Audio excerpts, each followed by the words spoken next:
Today, it finally happened. I was desperate to come in the end. Always wanted to come, especially when the gaffer took over here. You know, I'm fulfilling a lifetime's ambition here. Started off when I started playing football at a boys' club back home in my hometown of Lurgan, who were affiliated with Celtic, and every now and again they treat us to a trip over here, you know, and that sort of sticks with you for the rest of your life, really. So you do always have a soft spot for the club, and to actually come here, I've been, you know, playing full-time football now for 13 years, and you know, this is the pinnacle, I think, in my career. Has it been a painful process, Neil, the fact that it's taken so long? Well, the last week was difficult, like, you know, but I was always optimistic that it would come, and you know, when I finally got the phone call from Peter Taylor on my agent Mel Steen, who I have to say both have been brilliant throughout all of this for me personally. When the phone call finally came, I was just so relieved it was going to happen.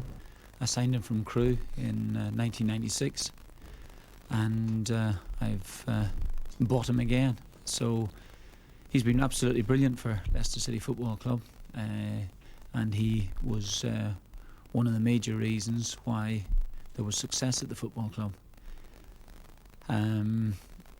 I obviously I think very, very highly of him, otherwise I wouldn't have spent £5.7 million in getting him. Leicester didn't want Lennon to leave, but it was clear they couldn't keep him. Such was his desire to be reunited with his old gaffer.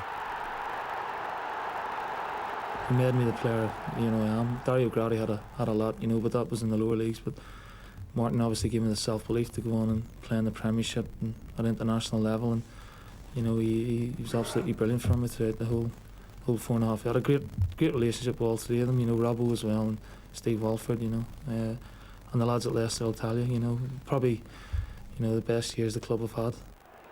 He's learnt a lot from Martin O'Neill, even to the extent of adopting some key phrases to tackle questions about the Celtic title chase.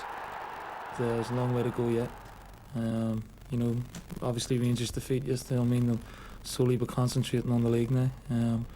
They still are the benchmark for the rest of us in Scotland to try and catch up with, but you know, the lads have made a tremendous start, you know, and it's been a tremendous turnaround at the club, and I'm just here to lend a hand, really. We do need some extra players in. I'm hoping that we will still be able to strengthen, hopefully, between now and the break. If not, I will continue to do so, to try and assemble a really decent squad, obviously to compete against Rangers, hopefully to emulate them, maybe to surpass them, and obviously to try and do really well in European football. Wimbledon striker John Hartson nearly joined Rangers. Could he now be signing for Celtic? If you're asking have I made an official offer, I have not. So I should have just take the offer, I should take the official out of it there. To the lawman and the vote for the... You heard the crowd, you know, the hair just come up the back of your neck. You knew you were doing something right, and that encouraged you to go and do it, you know, and the rest spoke for itself, you know. There were poignant reminders of Billy Bremner's tenacious captaincy of Scotland, while Jock Stein was remembered as the best ever Scotland team manager. And the greatest Scotland goal?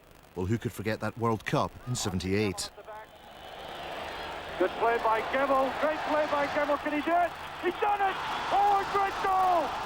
There's been fabulous players. Tonight, Lennon realises a boyhood ambition when he makes his debut for Celtic. In the city of discovery, we're about to find out where Neil Lennon fits in. Chris Sutton is still out with a toe problem. Paul Lambert is a long-term casualty. Keeper Robert Douglas returns to his former club. Only 2 Scots. Last February, John Barnes had just departed and Kenny Dalglish took charge for the first time. Celtic won 3-0 in a snowstorm, as I recall. Quite a bit has changed since, although it's still blimmin' cold. It's the second meeting between the teams this season. Celtic won 1-0 in Glasgow in September.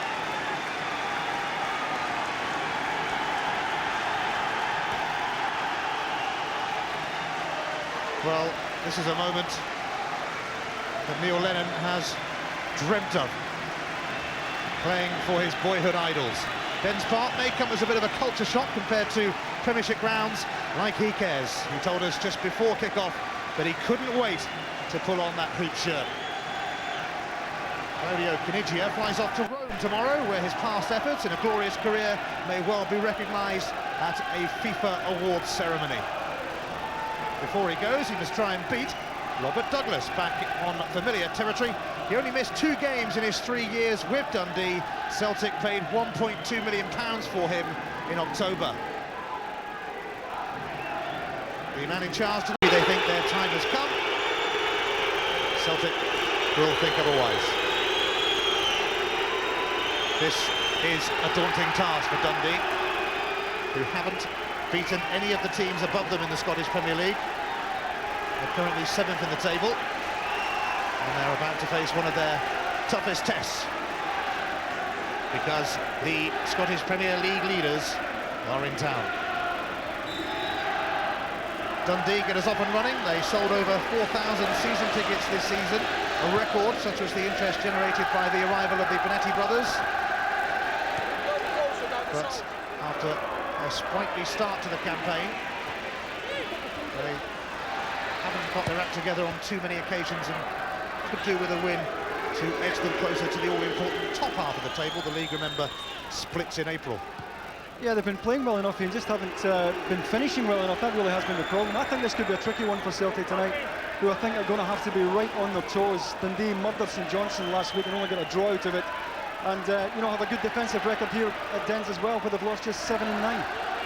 Here's Bobby Petr. Now Lubomir Moravcik. In fact, Dundee have conceded fewer goals than Celtic in the league this season, despite their considerable difference in positions. Neil Lennon getting stuck in, but conceding a free kick. Yeah, not a lot in it. Just Jos Vilharen just caught dwelling on it there. Caniggia and Neil Lennon both using the shoulder and the arms there. Could have gone either way.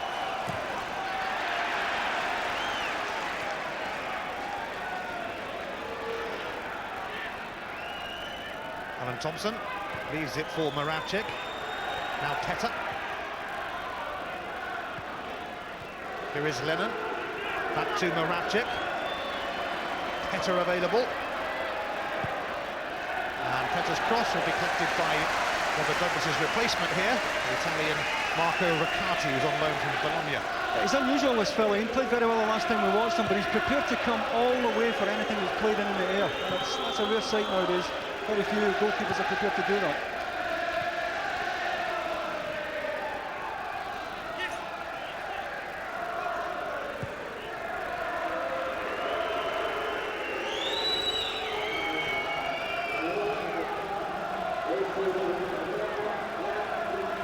Celtic's record victory actually came against Dundee, 11-0, just over 105 years ago. It was also Dundee's record defeat.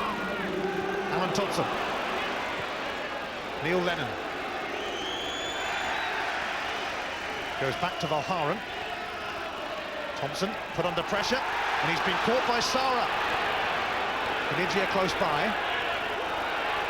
Now Claudio Caniggia, and that was a fine challenge by Lennon. Yeah, terrific tackle, it really was.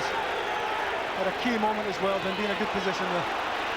Well, he said he was ready up for it, Neil Lennon. He's proved that already, and here's Henrik Larsson. Couldn't quite stay on his feet, and Stephen Tweed sorts it out and finds Javier Otero. Thompson tracking him, and it'll be a Celtic throw. Otero was actually in Real Madrid's B team at the same time that Raul was coming up through their ranks, whereas Raul went on to greater things there at the Bernabeu. Otero didn't make it.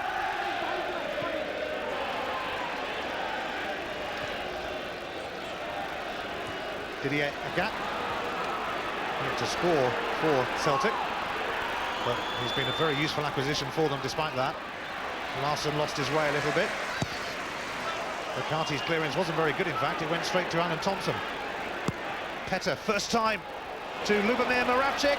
Larsson in the middle, and back it goes for Petrov. And Celtic take an early lead through the Bulgarian Stilian Petrov. That's a wonderful goal. Petr might have been tempted to throw in the back post delivery here, Moravcik made a great run, and we suggested earlier on that heel float will be difficult to pick up.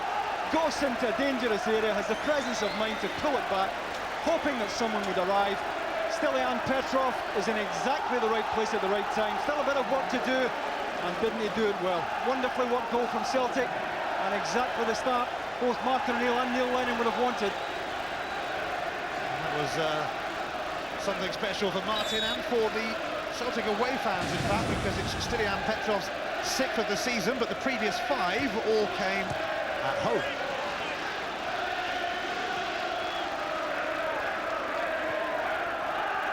So just what Celtic needed to settle themselves down here.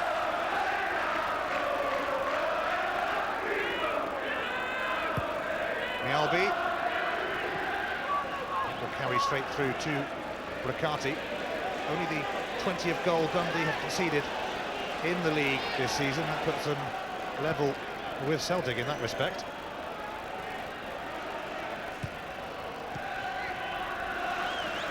Lennon really fired up. £5.75 million he cost from Leicester eventually.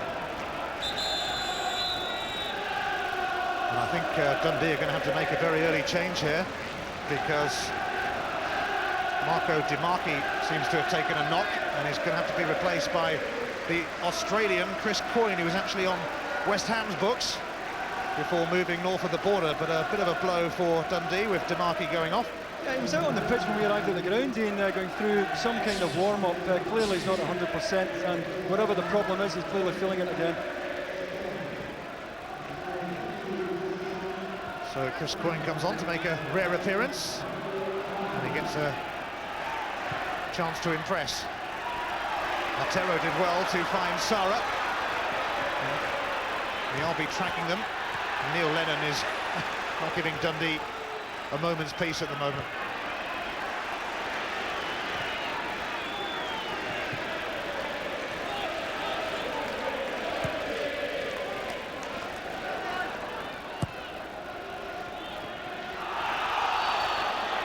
Wall against Valharan.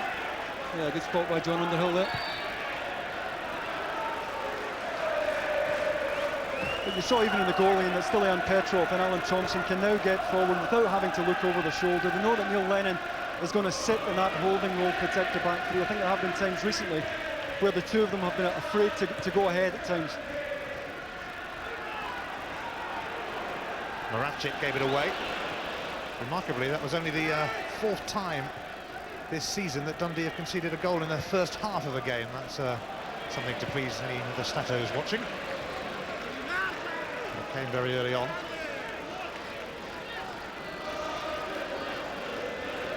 Ruining Ivano Benetti's plans. Unable to play a part himself today because of suspension. Agat. Larson is there. Agat to Lennon. Boyd is going to seek out Petter, and he finds him. Petter has Moravcik overlapping. Thompson is nearby as well. Alan Thompson's cross cannoned off Nemsadze, and even though Larson was lurking, it wasn't too troublesome for Riccardi. And Dundee forced into that early change. Marco Dimarchi with a hamstring problem having to go off. Chris Coyne coming on. Mialbi won the battle with Sara, now Lennon.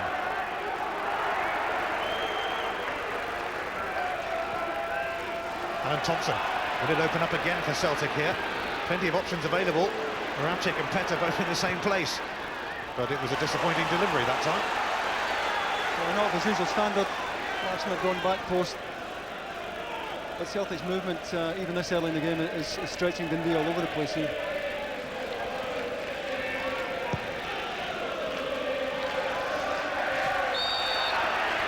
Well, Dundee will get a free kick, a chance to respond now, but it wasn't taken in the right place.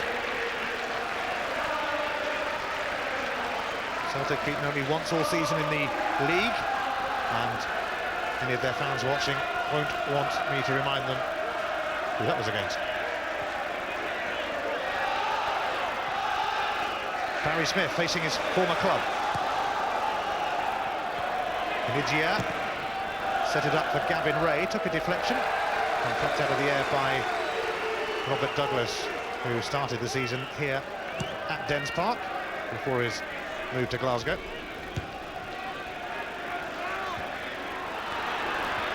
Balanza finds his fellow countryman Kanigia, but they're stopped in their tracks by Johan Mjalby. A gap. Stephen Tweed quickly into him.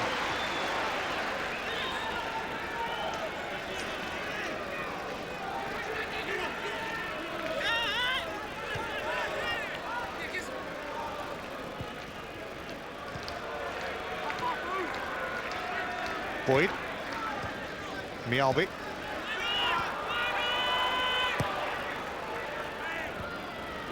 It's going to come to Moravcik, who tries to put Henrik Larsson away. And Alan Thompson's made a good run into the box, but Bobby Petter's far side of it just kept it in.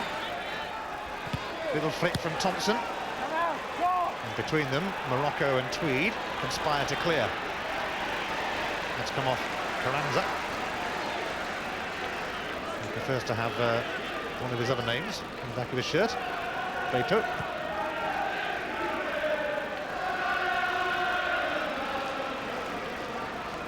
Mjalby's throw.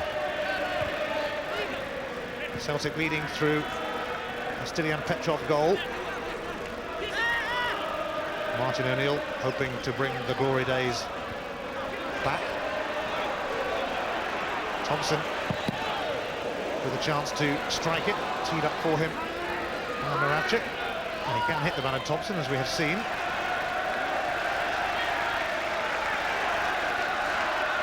Thompson signed from Aston Villa. He, of course, would have come up against Lennon a few times in the Premiership. Now they are teammates.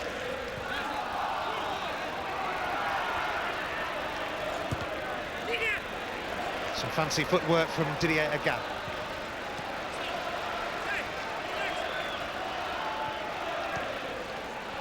Petrov. Valharen, the big Belgian. He really has been a superb signing for Martin O'Neill. Teta has a bit of a problem in that Artero wasn't leaving him alone. Barry Smith cuts that one out and is then crudely taken out by Alan Thompson, who would be lucky to escape a card here. Yeah, can't agree with you. Very late on Barry Smith there, right in front of John Underhill. Not reaching for the card at the moment. Thompson might just get off the hook here, but he certainly caught Barry Smith well late. And Thompson sent off in the Old Firm game, but he's just got a word of warning that time from John Underhill. Smith is just about okay.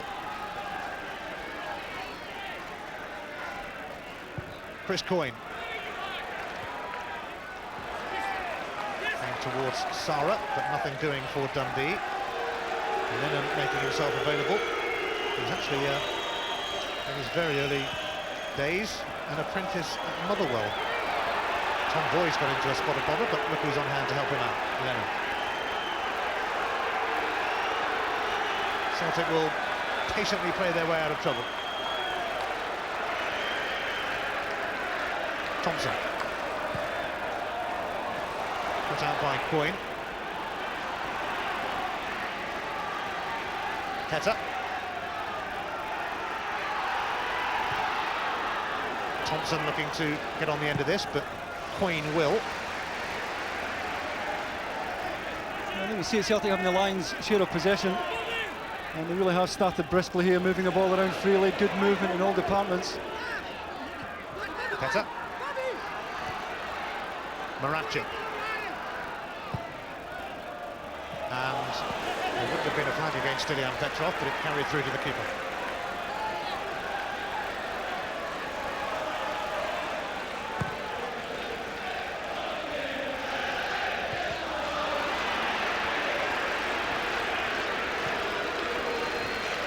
Didier Agat, an early season sensation at Hibs, and Celtic snapped him up for a nominal fee. The Frenchman, only 21 years of age, he was at Raith Rovers last season. And although he hasn't scored yet for Celtic, he has offered them a lot else. He's also giving Carranza a difficult decision out there, Ian, because he doesn't know whether to tuck in, play a bit narrower and help out in the central area where they're being overrun at the moment, or pay a bit more attention to Agat. Boyd's free kick. Larson will rise, but Coyne on the header. Valharan chasing this. Douglas having to come outside of his area, and he wasn't going to mess around.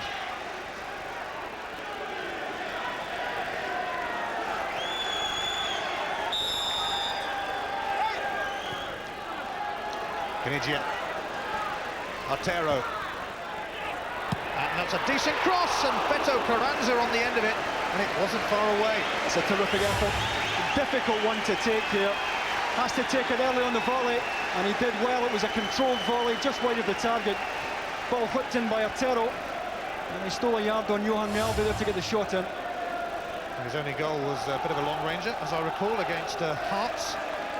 He's an Argentinian who played for Boca Juniors and also plied his trade in Mexico and Peru before finding his way to Scotland, as you do.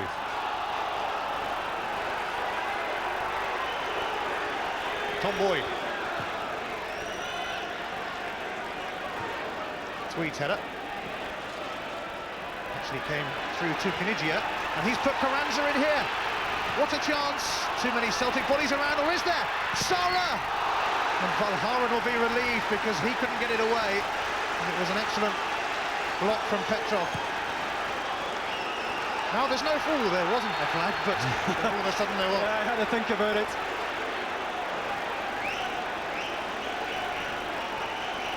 What a good block by Stilian Petrov though previously. Celtic all over the place here in the inside left channel. And a terrific late block by Stilian Petrov.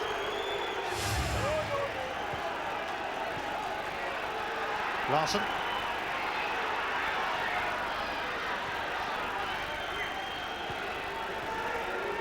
Lennon. Larson. Moravcik.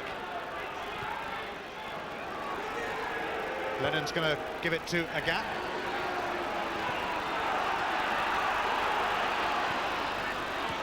Boyd. Celtic's throw. Fernando Benetti played in England, of course, for Grimsby, most notably. Tranmere as well, and very brief spell at Crystal Palace.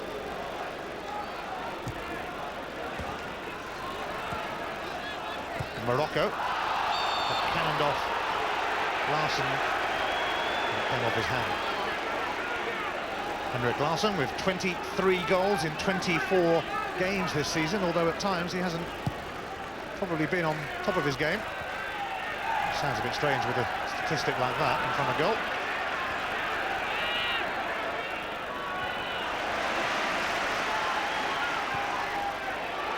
Artero won't get to that.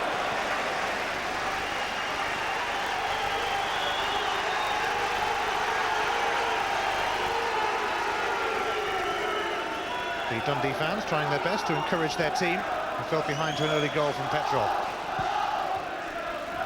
Set up for him by Moravcik. Chris Coyne lobbing that one onto the roof of the stand. In fact, I think it's gone out. Do you want to go and get it, David? It's not coming back, is it?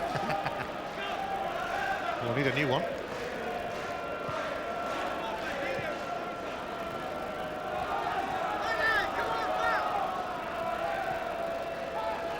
Bobby Petter, former Ipswich man, who didn't get much of a look in last season, but has got very much of a look in this season.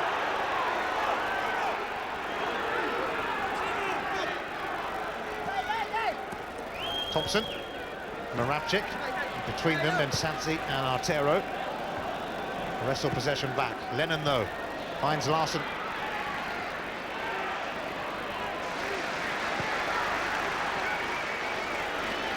Tweed came off a gap. Dundee's throw.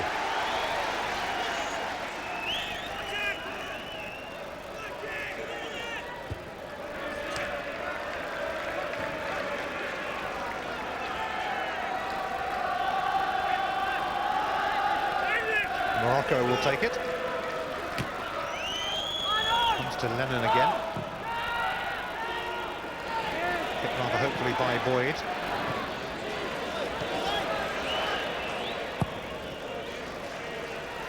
Now Sarah. Oh, nice juggling act.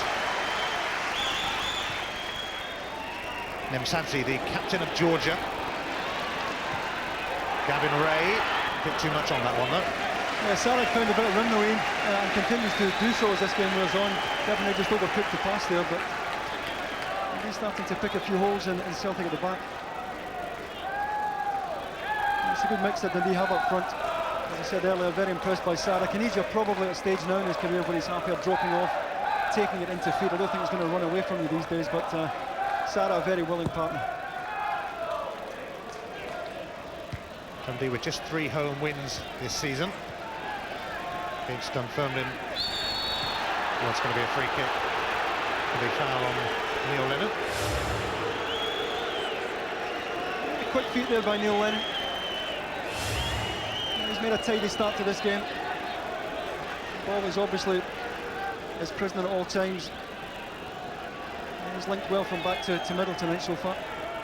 Dunfermline, Dundee United and St Mirren, the only teams beaten here this season.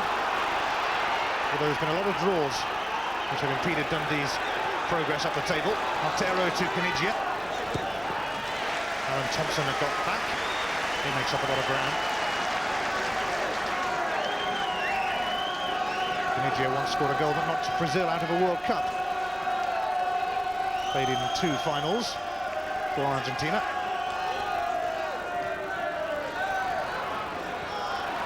And Lennon is there again. Coyne. Altero picked out Lennon, but Barry Smith can deliver here. Caniggia's knocked down for Gavin Ray. Support available. And it's Carranza, but that'll be a goal kick. Yeah, Gat did well enough in the right back position, and I don't think Martin O'Neill would want to Didier Gat man for man in that kind of position, but he did well to make sure he was goal side there in the right position. You have to say that everyone on this Celtic side has to do the shift for this man, otherwise they're not on the side. Just 3 defeats in 27 games in charge, a couple of those in Europe, the other one against Rangers. It has been a sensational season. First season in charge, of course. He turned Leicester into an established top-flight team and a top 10 team, really, as well, of course, as guiding them to League Cup glory twice. Pretty much successful wherever he's been, mind you.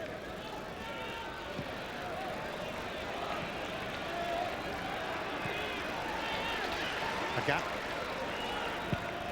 Mialbi has sliced that one into touch, much to the delight of the home fans and the dismay of the away ones. And Mialbi, the big Swede, who actually didn't figure too much in O'Neill's plans initially, but forced his way into the reckoning. Didier Agat stepping in.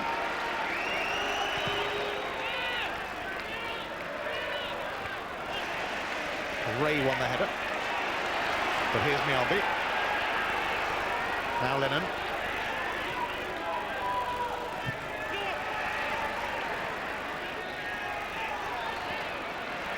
And Ray's clearance actually carried through to Carranza.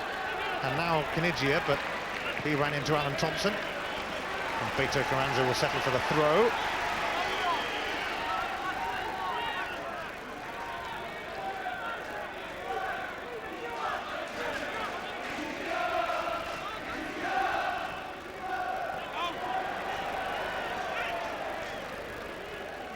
A goal kick.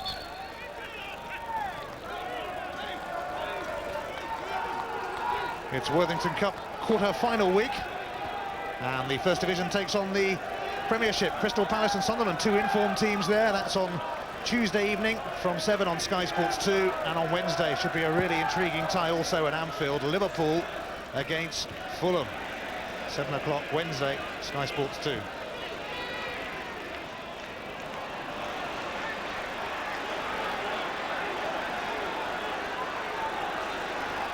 Peta. Looking to cause some chaos here. Thompson. Lennon. Petrov had advanced again, but it might break here though for Moravcik. Maybe the presence of Beto Carranza was enough for Dundee.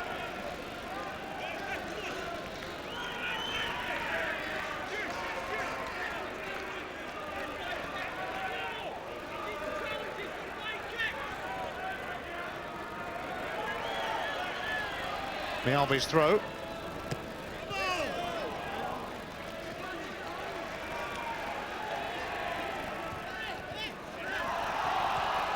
Lennon. Now Larsson. Moravcik. This is promising from Celtic. Didier Agat arrives on the scene. He steams past Stephen Tweed. Larsson is in there.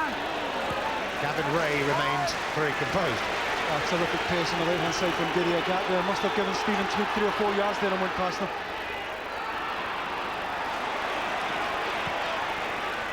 Thompson's clearance. The flag is up against Moravcik. Well, Stephen Tweed's unlucky here because he has to go to Didier Agat, but look at this for pace. Terrific play there by Didier Agat.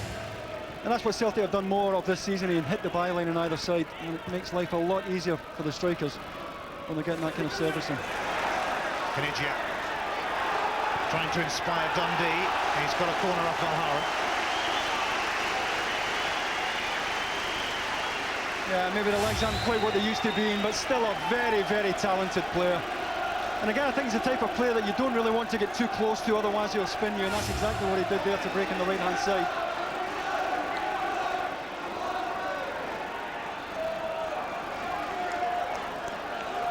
Georgi Nemsansi then with the corner, and Sara's header, well, it's going to end up going behind for a goal kick off one Sara. That's a free header. Scored a marvellous header at that end of the ground last Saturday against St Johnstone, and he'll feel he should have made this count. Not picked up at all. Scored a hat-trick in the Dundee derby this season, which will make him forever popular in this part of the world.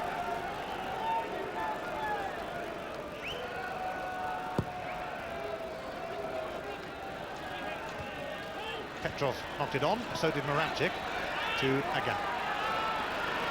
Oh, he's looking to go away again.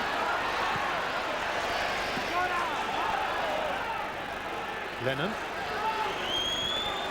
And onside, it's Lubomir Moravcik. His first touch, unusually for him, wasn't very good, but hang on, he's picked out Larsson, has he? No, Morocco is there to knock it behind. That's a terrific chance, and as you suggest, Ian, it's his first touch that lets him down, but a terrific ball by Neil Lennon there. I think it's Stephen Tweed who's playing him on the far side. Did well to whip over the cross, having overrun it in the first place. But that has to go down as a real chance.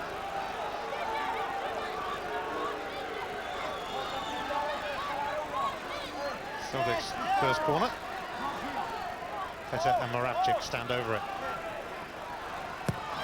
Petter, that's very, very inviting, and Riccardi not too sure about it at all.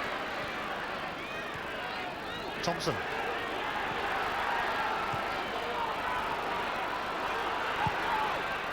Aaron Thompson drifts behind.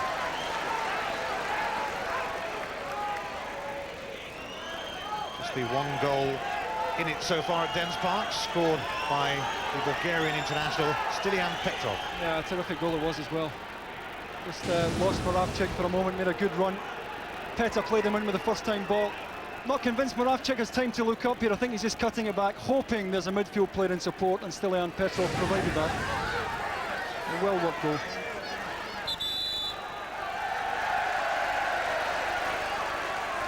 McCarthy has a slight problem, it seems, and will need a touch of treatment.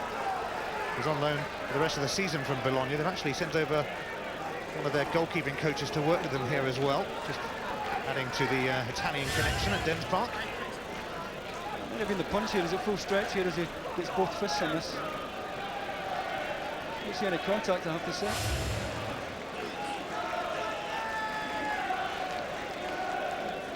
Played in Serie A for Empoli and Perugia, as well as Bologna.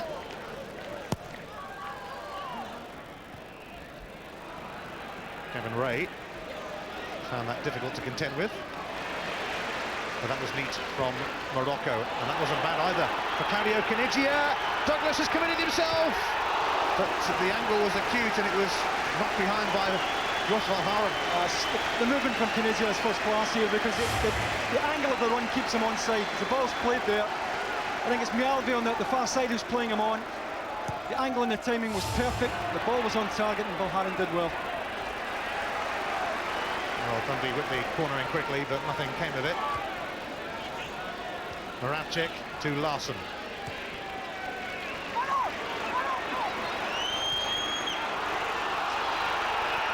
Douglas will get to that. Approaching the half-hour mark. Some encouragement for the home fans. Barry Smith joined Dundee from Celtic 5 years ago this month. Kenichia has put Artero in here, but Mialbi meets the cross. Petr keeps it in. Yeah, encouraging things for Dundee, though. Just starting to claw their way back into this. Ask a few questions of Celtic at the back. Smith. Tweed. Morocco. Nemsadze. Good touch from Kenichia. He wanted it back. Oops. He gave it away, though. Petrov with help on hand from Lennon. Dundee, though, are starting to snap away. Artero will have support from Barry Smith. Sara wants it lobbed in, and oh, Mialbi slipped, and what a chance for Sara, and what a save from Douglas, but the flag was up anyway, wouldn't have counted. Yeah, flag was up. I don't think Sara realised it was up. As the ball comes in, he was a fraction off. It's a good call by the assistant on this side. Fortunately enough for Johan Mialbi, who took a tumble there as the ball was coming in. To be fair to Rob Douglas, he made a good stop anyway.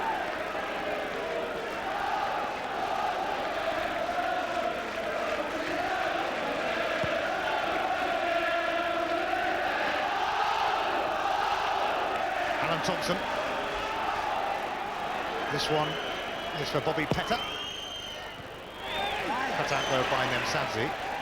Now Artero is about to have a man on. And Petr. Well, he may have shook him off, but Neil Lennon popping up everywhere for Celtic at the moment.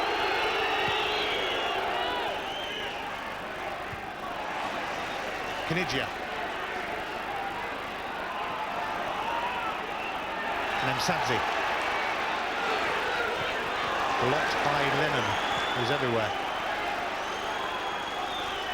As he usually was for Leicester. Moravcik. Came off Moravcik, in fact.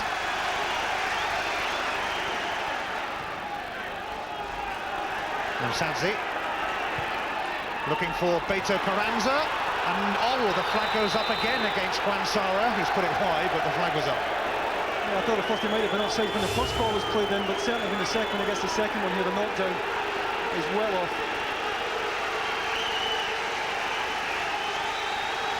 But Dundee are getting plenty of vocal support from their fans, who like what they're seeing at the moment, appreciating their efforts. But still they trail to Stilling and Petrov's goal.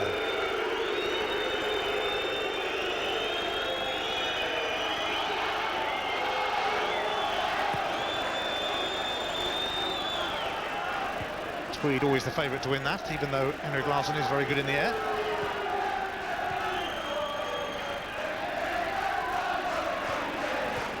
Petr gets the return from Thompson, then showed far too much of it to Smith. Beto Carranza. This time Mialbi will turn it away from Kenichia.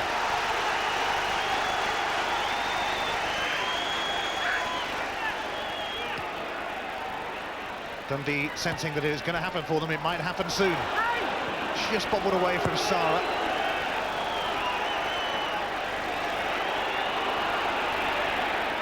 And Artero unable to keep that in.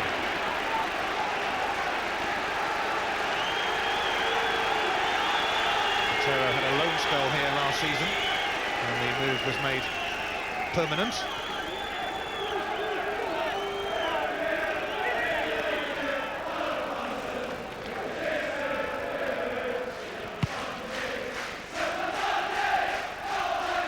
Petrov. He's presented it to Morocco, and Sarra gives it back. And Morocco's cross will end up in the arms of Robert Douglas, but Dundee are really giving it a go now. Yeah, there are plenty of bodies in the box piling forward there. You see it, Dundee ahead in terms of attempts at goal. And if Celtic thought they were going to have it all their way here tonight, they know otherwise now.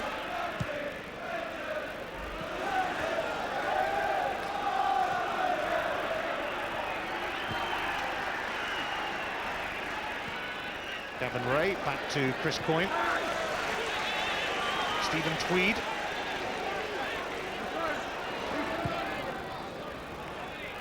Sarra let that go, but Boyd was there. Thompson leaves it for Lennon.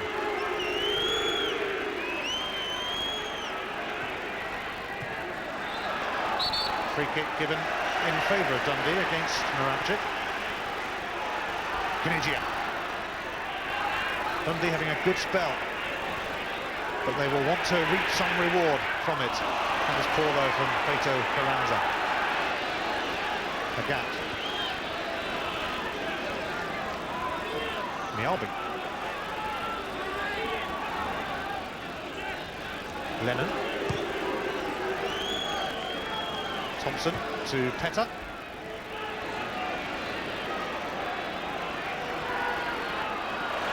Petter having a little run, but it helps if you take the ball with you.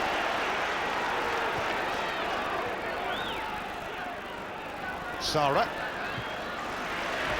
Ray. Petter's foul. Free kick. I think he saw it coming, I think he was off the ground. Turns inside Alan Thompson. I think he knows the challenge is coming in there.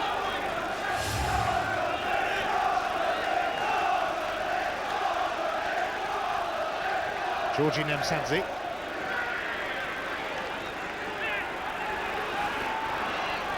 Now Kinigia. Can't get the cross in, but can try again.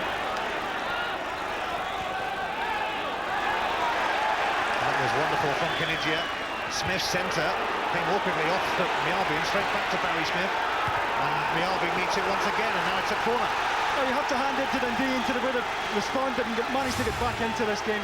Getting down the outside now all the time, particularly down the right-hand side.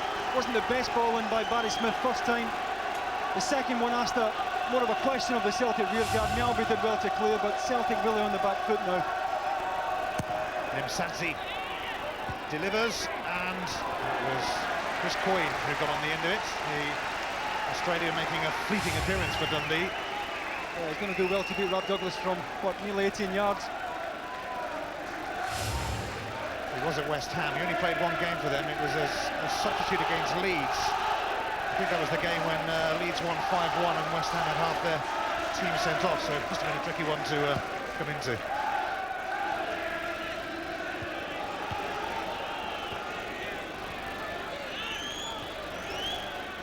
Agat. Now, Mialbi's touch there was vital because Sarra could have been away. Here's Artero. Dundee definitely upping the tempo over the last 10 or 15 minutes. And Kinigia, it was blocked by Boyd. And Kinigia is turning on the style. Smith's cross. Sarra's header over, but another chance. A terrific ball in this time from Barry Smith. A tremendous cross this. Hits it early, first time. Sarra's up early above Mialbi, makes sure the Swede doesn't get off the ground. And can't get it on target. But Dundee working the wide areas so well at the moment. Mario Kinigia showing what he's all about. He'll be 34 in January.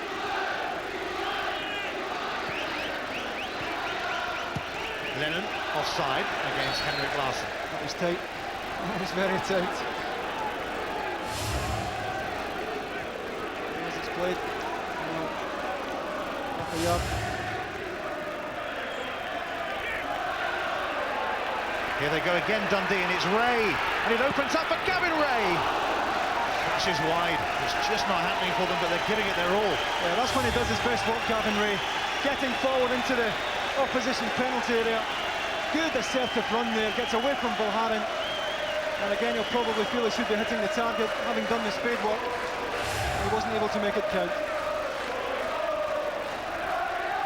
Dundee ending the half on a real high, but Celtic still have the all-important lead.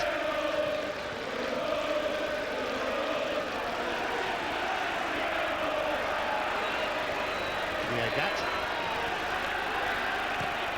Boyd, but it's going to be cut out by Morocco. Tweed. And now Barry Smith, a milestone for him today. It's his 200th appearance for Dundee. Msadzi. Ray, Morocco available. Celtic can't get a grip at the moment. Kinigia. Morocco's cross, away, but not terribly convincingly so by Johan Mjalby. Smith, who's been in fantastic form this season, incidentally. And another corner. Yeah, I don't think I've seen Celtic defend as deep as this at any time this season. He's been forced right back on top of Rob Douglas now.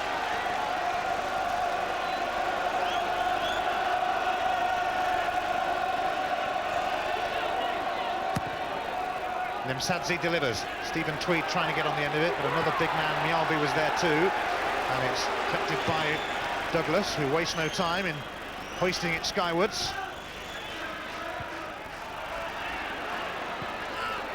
Now Moravcik penalised for a foul on Smith. Yeah, I think he's leading with the studs. He turns away here, Lubo Moravcik. Just turns out of that, but it's the studs on the right boot that caught Barry Smith here. It's a sore one. Ludmir Moravcik, a legacy of the Joe Venglos era at Celtic, of course. The Slovakian manager signed his fellow countryman from Duisburg in Germany, although he spent most of his career in French football.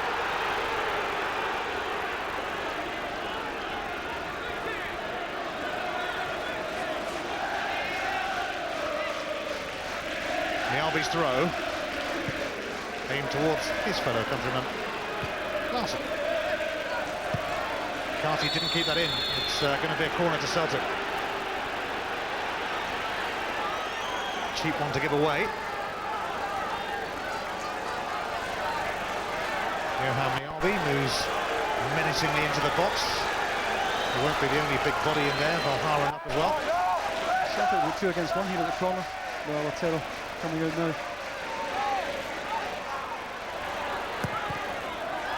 Petter unable to get any sort of cross in. Now this could be interesting. Sara has a bit of support around. And that was a wonderful ball for Gavin Ray.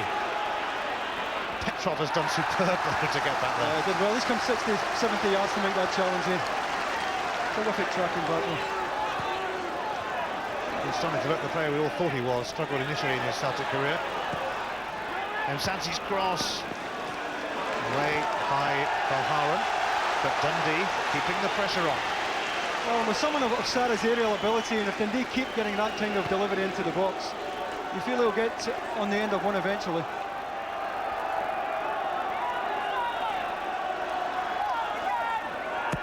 Msadzi sends it in, and Chris Coyne is the target, but it's just going to loop over.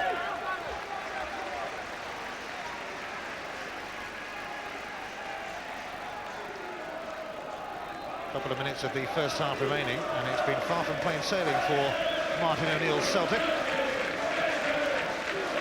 might need something stronger than that if it carries on like this.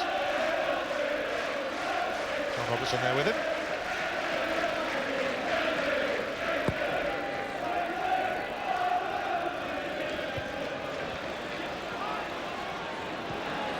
Moravcik was caught by Msadzi.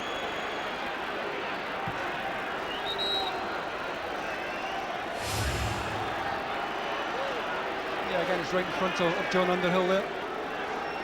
Moravcik back in his feet, but walking pretty gingerly at the moment.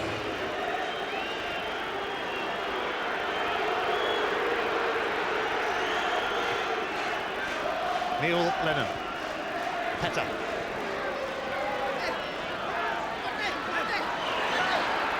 Petter weaving his way through here.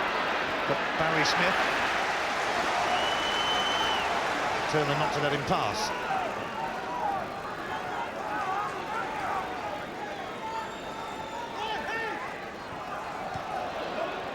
Thompson. It's come off Artero.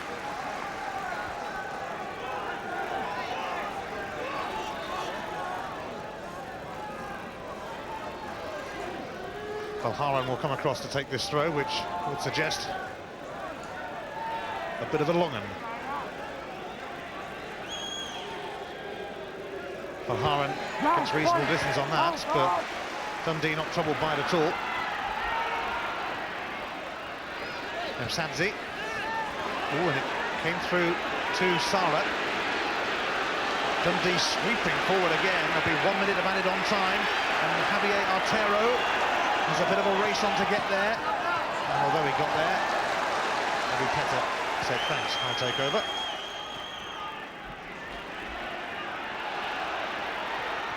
Moravcik did well to pick out Thompson. Now Henrik Larsson alongside him. Alan Thompson, oh, and a slip has allowed Thompson to go, and Riccardi with a point-blank save. Barry Smith it was who slipped as Thompson went searching for a second. Yeah, he had Larsson running off him, but when Barry Smith slipped, he made his mind up for him, had to take the shot on.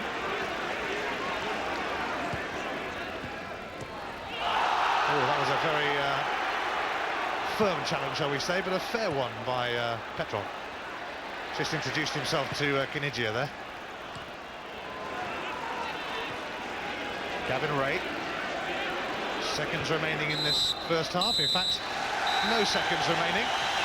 Celtic leading through an early goal from Stilian Petrov, but Dundee have given a really spirited performance and probably feel that they should have had something to show for it. Lubomir Moravcik had Larsson waiting in the middle, but elected instead to pull it back, and in came Petrov to goal, and I think he's overdue a little chance, a little run in the team. What chance do you give Dundee of turning this around? Lennon's debut tonight, of course. They lead by 1-0. Let's rejoin Davy Provan and Ian Crocker. Cheers, Jim. Well, Celtic saw their lead at the top cut to 4 points by Hibs yesterday, and Rangers moved within 10 points of them today after beating Motherwell earlier. So Neil Lennon would love to mark his debut by anything that comes your way in this game. Dundee really fired up in that first half, yet it's Celtic who are in front. I think Dundee will try and grab the initiative again, and I think Tom Boyd really has to hound that back three up. Most of that, the latter part of the first half, they were sat right on top of Rob Douglas. Artero's cross. This is Beto Carranza. Away by Lennon, but not very far.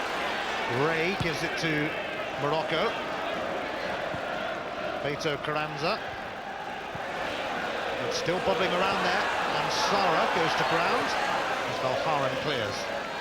Did he ate the cat? He was under a bit of pressure, but he didn't look like it.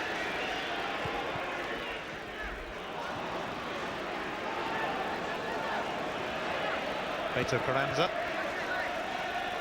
Now Morocco, stopped by Petrov.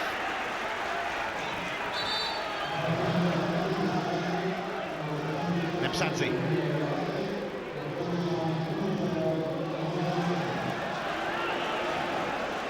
Lennon. Henrik Larsson hasn't had much of a sniff, but then Celtic haven't had much of a sniff. Stephen Tweed knocking that into touch. Went off injured last week at half-time against St Johnstone.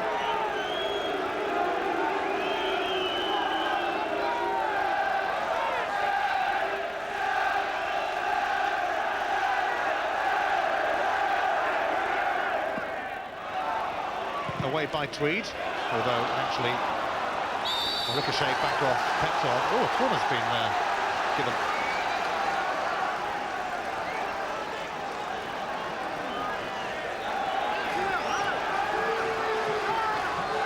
Time to take up position as they await Bobby Petter's corner. Petter whipping it in, and it was Valharan. who got on the end of it, but a goal kick. Yeah, Stephen Tweed did well in attendance here. O'Hara makes a front post run, Tweed matches it all the way. Squeezes him out there, claims for a corner.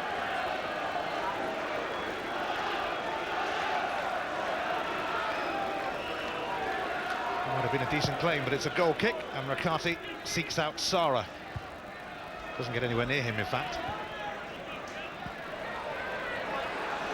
Again.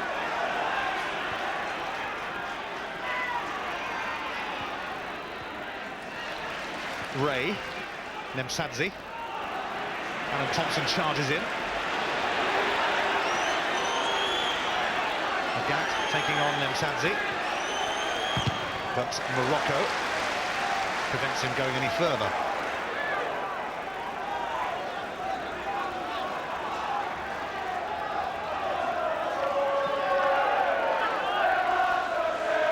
Petrov, whose goal separates the sides. Lennon.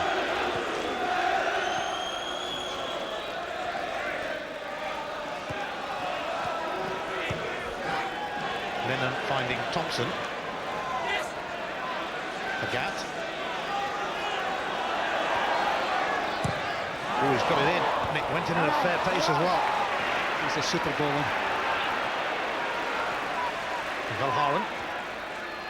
And that's going to drift away from Petter. That's Valharan.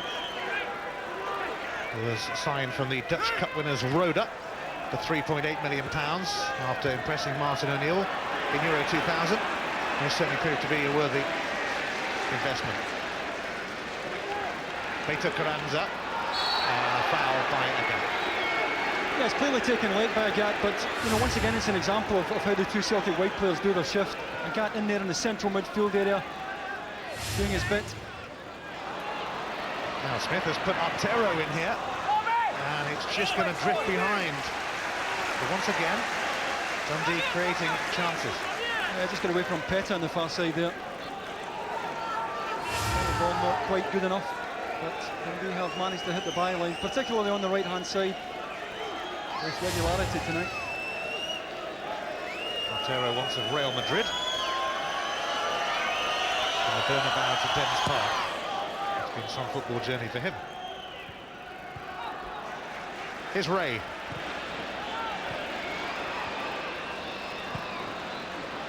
Away by Boyd, onto the head of Morocco. Now Beto Carranza. Valharan's header, but here's Gavin Ray. Good run being made here by Morocco. Didier Agat, though, with another turn of pace, gets back there.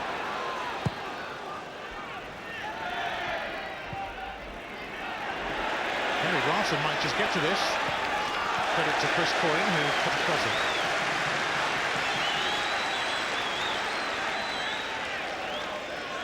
Coyne on as a sub early on after Marco Di Marchi was forced to go off with a hamstring injury. Petrov's throw. Larson gives it back to Petrov.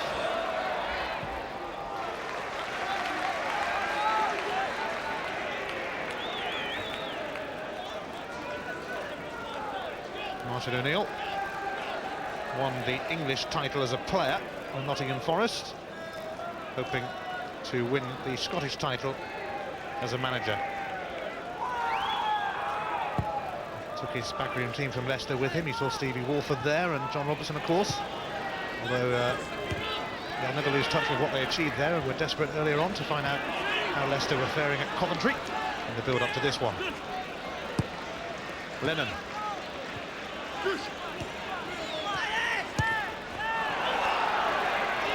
Larson tried to flick it. The flick didn't come off, but he still managed to pick out Petter. Petter, goal kick. Yeah, it's one of the few occasions Bobby Petter's managed to get one-on-one with Barry Smith. Thompson into Larson's feet, ball played out wide. And really rarely have they managed to isolate Petter, get him one-on-one in this position. Still seeking his first league goal for Celtic, incidentally.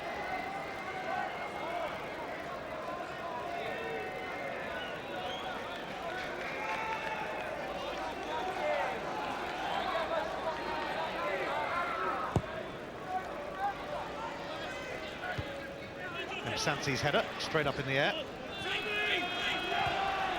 Coyne to Morocco. Beto Carranza.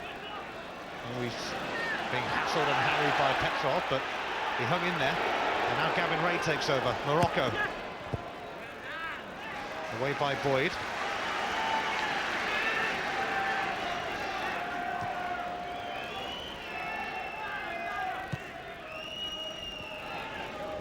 Coyne. Ray. Barry Smith. He'd love to put one over his old club. Kanigia went for the return.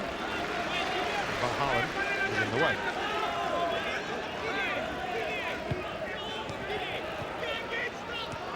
And Santi trying to slip it through to Sara, but Petter clears. Tommy Johnson offside against Henrik Larsson.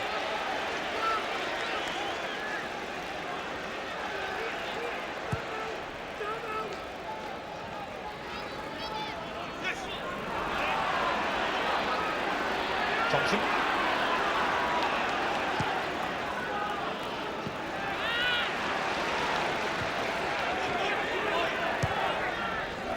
Neither side couldn't string anything together at the moment.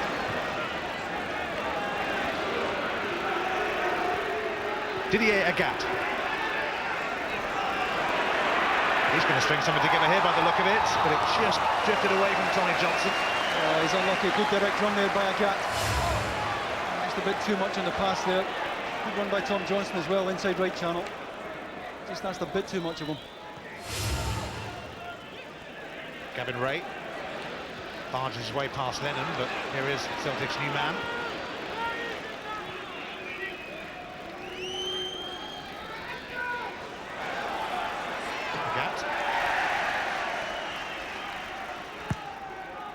Mialbi towards Johnson, but away by Tweed and Sanzi.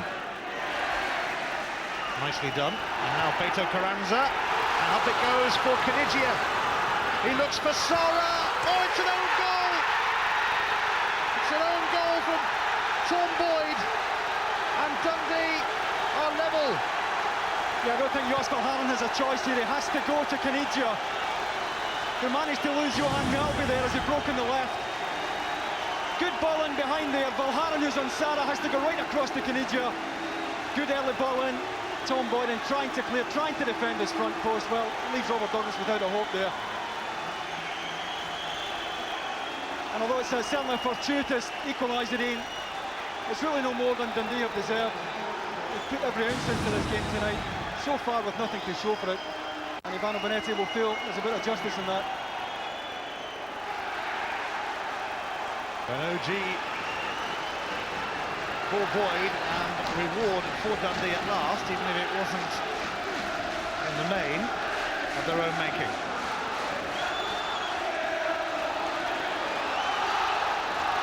And Martin O'Neill and his team are finding they're going tough at the moment at Dens Park. Although Coyne went to sleep then and quickly recovered to concede a corner. Just a bit of slackness at the back there.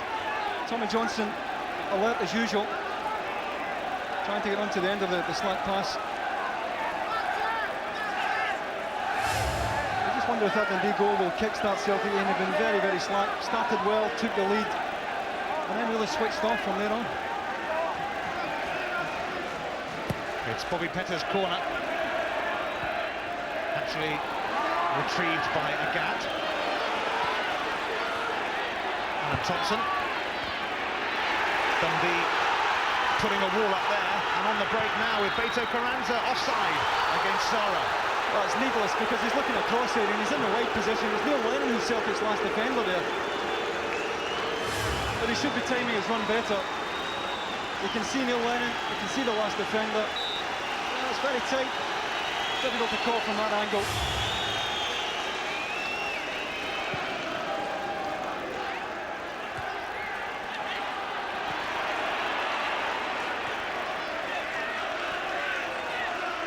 Sanzi.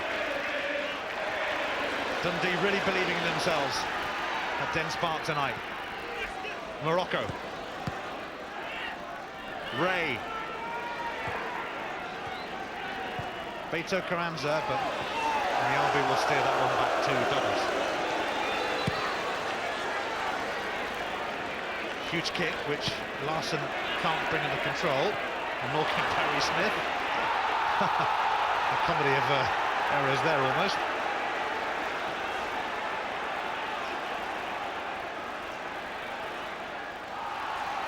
Msadzi. Larson took it back off his toes, though, and now Bobby Petta. It was a timely intervention and not a foul. Msadzi cut out, though, by Al-Haran. Thompson.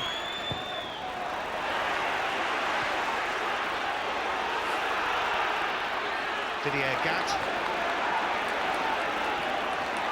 Took it away from Beto Carranza, and a Gat eventually stopped by Barry Smith. Sara cannons off Lennon.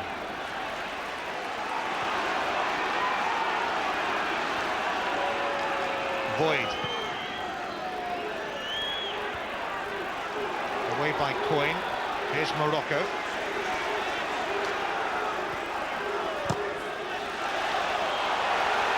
Celtic's throw.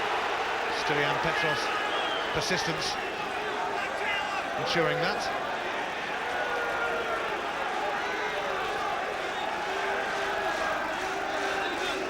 A few questions being asked of Celtic here. A far from effective performance from the league leaders so far. No surprise really that they have been pegged back. You've got to give Dundee a bit of credit as well, Ian. Celtic have only played as well as they've been allowed tonight, and Dundee really have been up for this. Mialbi's throw. They'll get the chance to take another one. Dundee certainly have given an excellent account of themselves.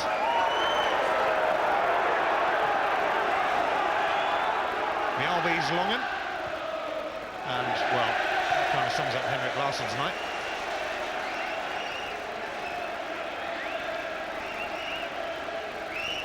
Stefano Benetti unable to take a part in this game because of suspension, but he would love to be the first Dundee manager for 12 years to record a victory over Celtic.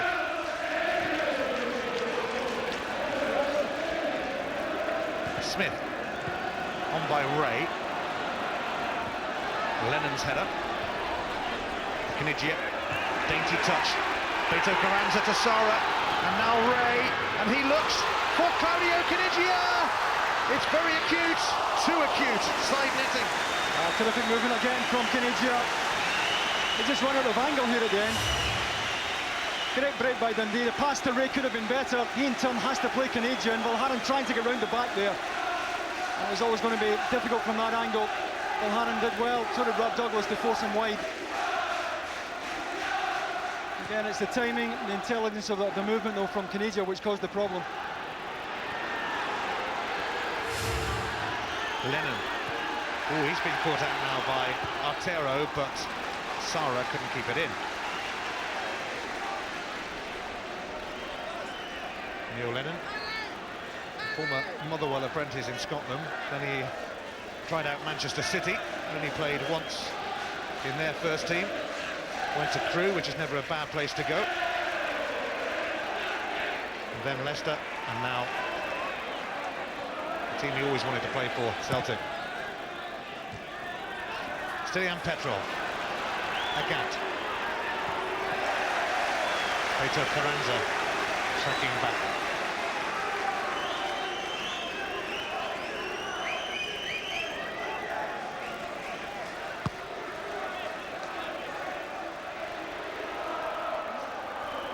Mialbi's throw.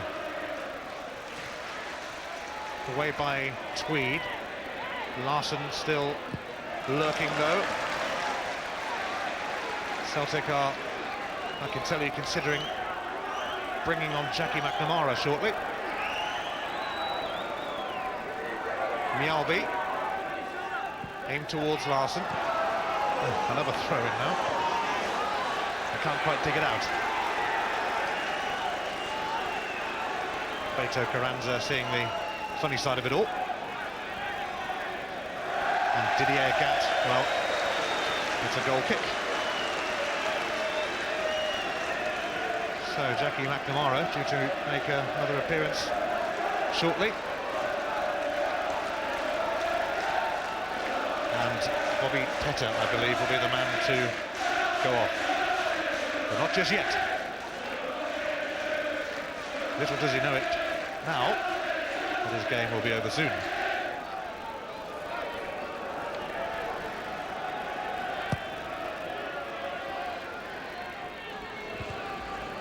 Petrov's header.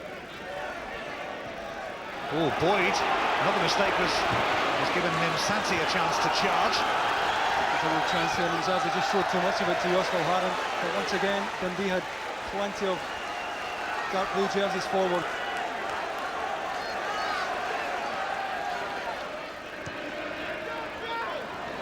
Mimsati, Ray.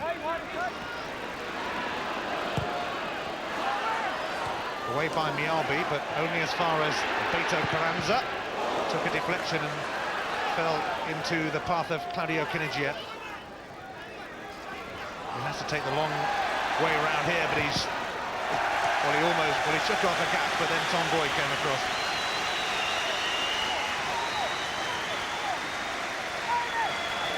Maybe 33 now, but still got a bit to offer.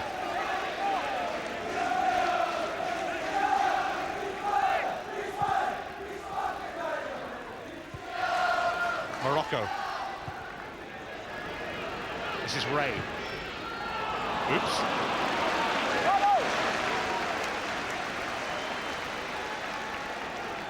Celtic can now make their change, which will see Bobby Petter go off and Jackie McNamara come on. Petter's just realised that he's being hooked. I just wondered if he might move Alan Thompson to the wide left position now, Ian. Bring Jackie McNamara into a more central area. Tom Boyd going to left back now. Celtic going to go to a 4 now. Martin O'Neill changing things around.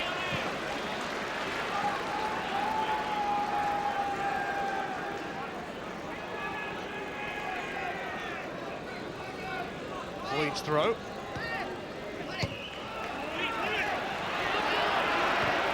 Stephen wasn't waiting for his goalkeeper, not with Henrik Larsson around.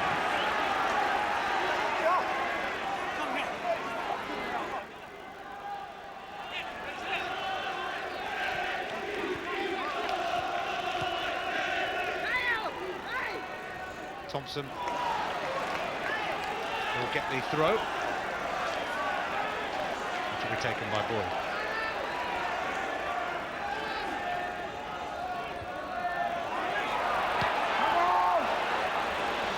Sara needs to hold it up, can't do so. Offside against Didier Agat as it came back. He doesn't think he is there, and again he's in the wide position. He really shouldn't be cut off. As the ball's played. Well, Henrik Larsson getting back, but he's certainly not an active play. Not a tight one, but Dundee have the Lions' share of the possession. Really have started this second half well. Took an own goal to hold them level, but they deserved a break like that. Gavin Ray's stray one. Offside against Kinnigia. That must have been a tightest 1-2.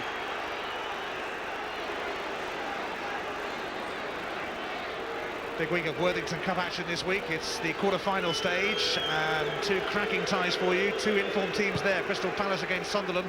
Sky Sports 2 Tuesday at 7. And those two teams, Liverpool and Fulham, in action on Wednesday.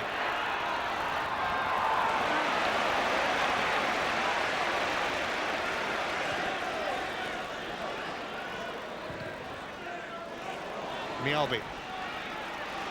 Valharan. Boyd. Lennon. McNamara. Again. Lennon available.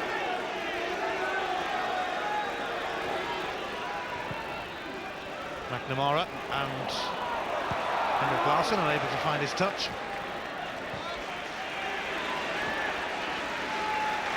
Smith.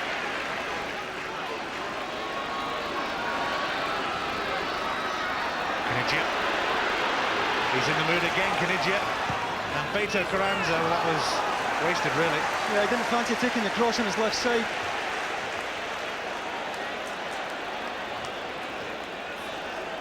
Thompson. Larsson.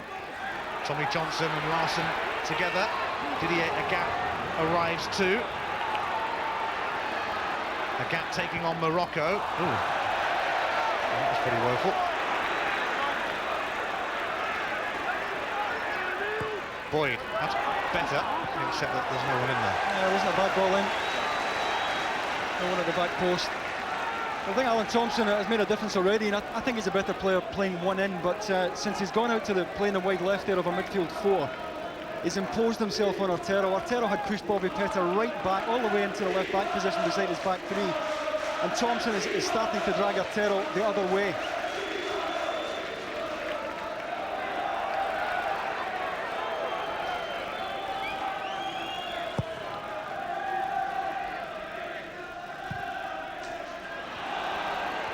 Beto Carranza fending off Agat, looking for Sara. And this is awkward. And Van Haren dealt with the situation admirably, as, to be fair, he usually does.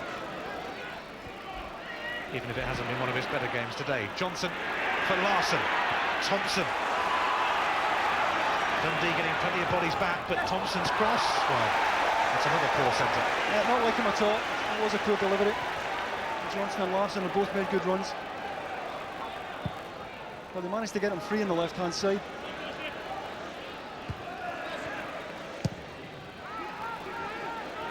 And the Albi keeping an eye on that one.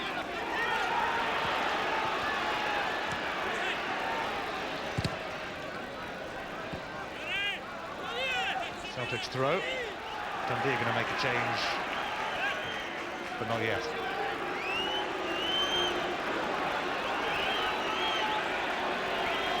Skimming will be on shortly for Dundee, but Neil Lennon has it for Celtic.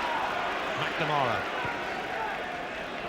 Agat skipping away from one, but not from the other. Morocco. And Beto Carranza hurt himself.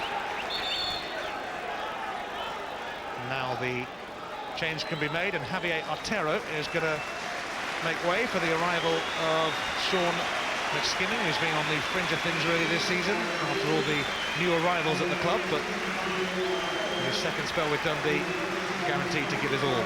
Yeah, Sean McSkinning will play left side. Carranza will now go and play wide right of Dundee's four now.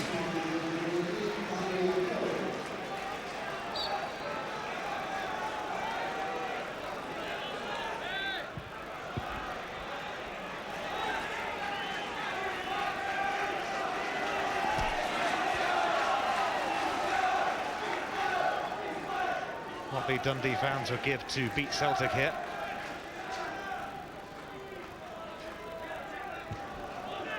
And what the Hibs and Rangers fans would do to see Celtic beaten. Here goes Claudio Caniggia. Sara is in the middle. Beto Carranza might arrive there too as well. It's going to come to him, Beto Carranza. McSkinning with his first touch. Oh, it nearly looked like it might have been another own goal. So he wanted to get up well there, Sean McSkinning. Of Johan Mjelde, I think it was, at the back post. It's not the best cross in the world, but he gets up well, makes sure Mjelde doesn't get off the floor. The ricochet gave Dundee a corner. Caniggia, and a free kick now in a very promising position. That's a daft one because I think Neil Lennon's walking onto this.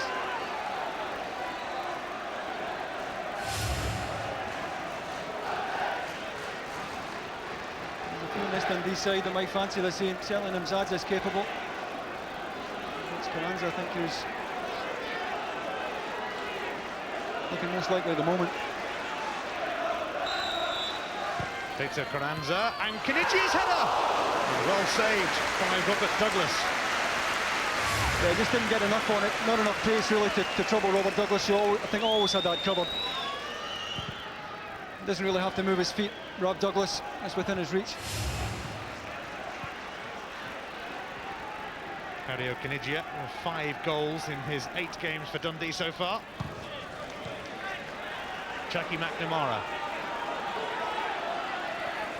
Again. Lennon. Petrov. But Harren will give it to Boyd, who in turn finds Alan Thompson.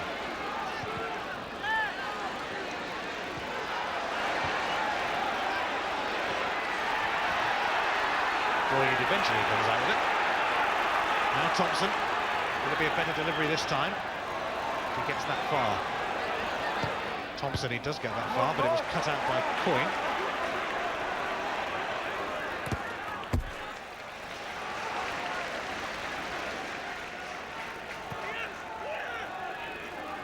Dundee and Celtic locked together at 1-1. It's not one you could call either, it's this one could go either way.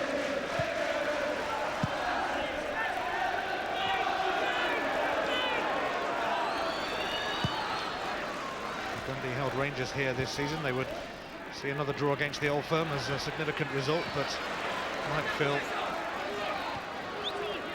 a little hard done by at the end of it all. But they only got a draw, in fact. Thompson looking for Larsson, but nothing much has happened for Henrik Larsson tonight. Once again, just too much being asked of him on that occasion. And Celtic are freeing Alan Thompson down the left side continually at the moment, but the ball in enough, the ball into the box just isn't good enough right now. Larsson making his 99th league appearance for Celtic tonight. 71 league goals. Not bad, I suppose.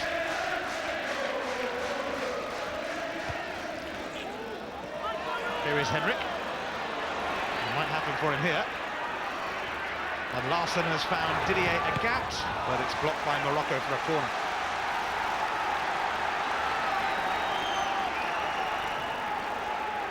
With no Bobby Petter, the corner kick duties will fall to Thompson.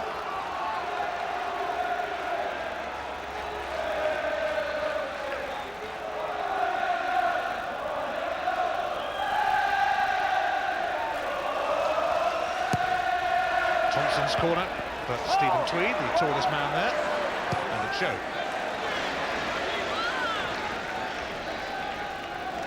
Inside the last quarter of an hour at Dens Park.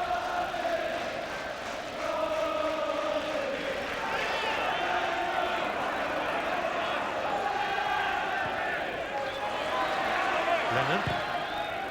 That's inviting. Mialbi went for it, and Rakati with a tremendous clearance, which has actually in turn set Dundee up for an attack, although Jackie McNamara saw plenty of that. Goalkeeper did well at the other end of it. Came all the way for it, as we said earlier on. A lot of goalkeepers wouldn't have come for that. Tommy Johnson.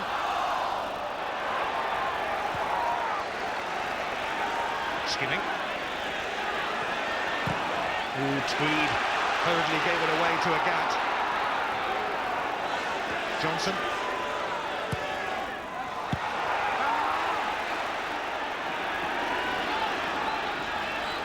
Petrov. McNamara. Again.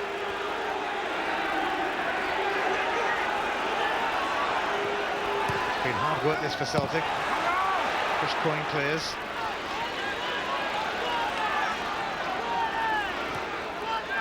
Four points ahead of Hibs at the moment.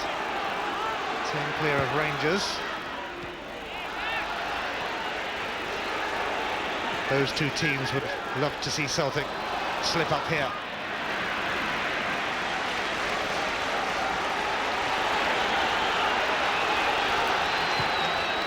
McNamara.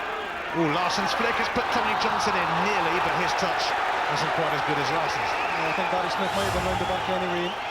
Did well to tuck in here, Barry Smith. First touch from Tommy Johnson isn't the best anyway.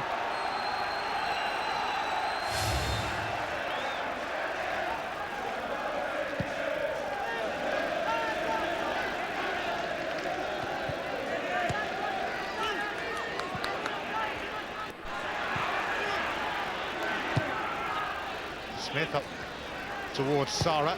Nemsadze. Away by Miyabi though. Now Petrov, who is only 21 but a real talent after a difficult start to his Celtic career. Didier Gat keeps it in. 2 men on him. Assistance though from McNamara.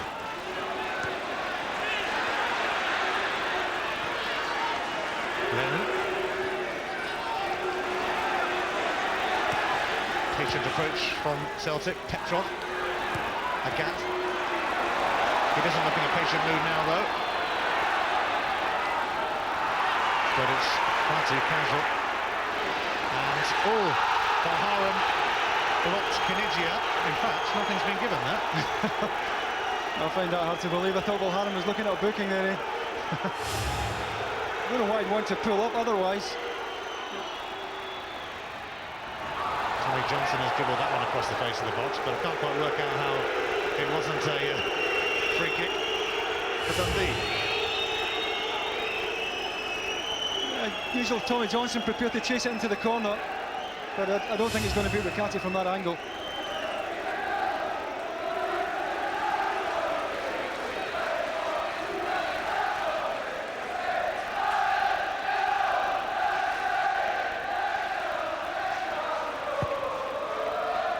McCarthy's kick, met by Miyabi. Agat. Skilling intervened. Beto Carranza. Larson has dispossessed him. Tommy Johnson to his left, and he's slipped him in here. And it comes off Coyne and goes for the corner. Did well, Chris Coyne there. Made sure he got himself to the front post just to close that area down. Carranza dithering. Larson sends Johnson away, and Coyne does well to make up the ground to get to the front post there.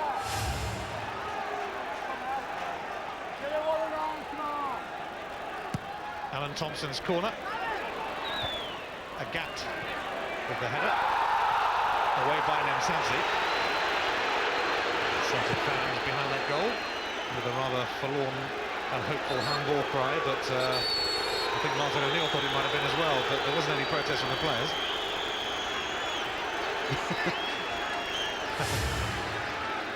It's right on the edge of the box as well. I mean, certainly the arm's up.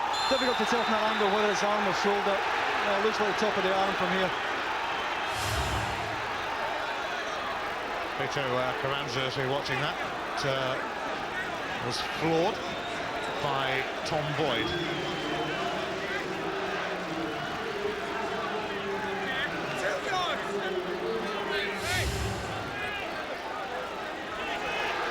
Leading with the studs there, Tom Boyd, and he's going to pick up a yellow card for that. And John Underhill so far has been pretty reluctant to produce the card. I don't think he can have too many complaints. Well high with the feet there. Own goal and a yellow card for Tom Boyd. Away by Valharam. Smith tackling with Larson. Here's Ray. Now Morocco. Slipping it through for Claudio Canigia. A chance here. And it's knocked behind by Valharam. Yeah, he did force Celtic there what Chris Coyne did a few moments ago for Dundee. Again, the intelligence of the movement there by Canigia, running across the face of Celtic's backline, then in behind. And Valharam closes down the space well at the front post.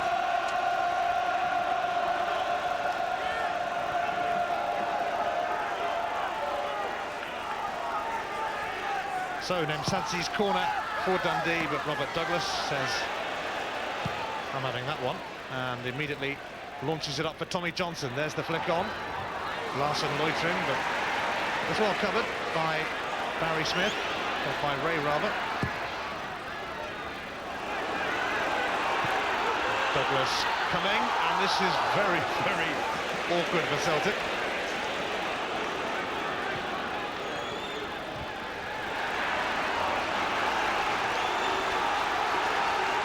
Well, it's still up for grabs.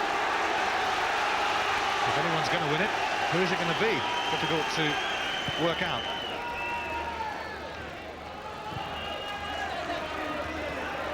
Nemsadze captains his country, Georgia. He finds Juan Sala. Now Gavin Ray. Here go Dundee again with Morocco. Cut out though by McNamara. Johnson. McNamara will continue running, but Stephen Tweed should have enough to get there.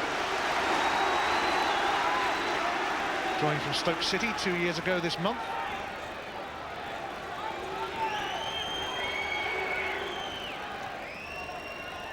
Larson. Oh, he's got the cross in and it was deflected actually into the side netting. It'll be a corner to Celtic. It's a good turn by Henrik Larsson. I see the deflection there.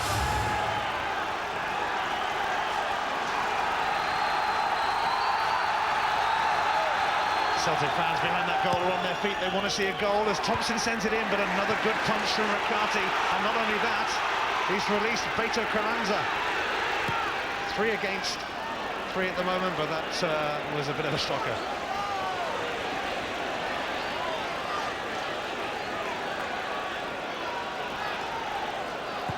McNamara. Away by Coyne, who's done well. A rare appearance. Kinigia. He's got plenty to take on still, but we'll give it a try. Msanzi. Petros challenge, holds up Dundee temporarily. Here's Morocco. Petrov read that one. Lennon.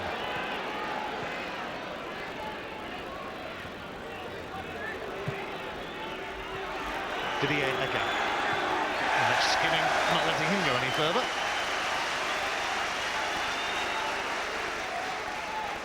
Never been one to mess around much.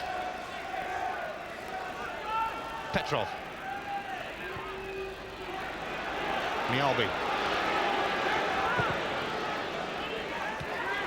Larson effortlessly brought under control, and he could slip Thompson in here, and he has done. It's Alan Thompson. It's over. Yeah, didn't fancy it first time on his right side, Ian, and after that it really just wouldn't sit down for him. Terrific control by Larsson in the first place to hold it in. Time to turn. Good ball in front of Thompson. Could have taken it there. And after that, it just wouldn't sit. Good play again, though, by Larsson. Once again, Thompson getting himself down the outside.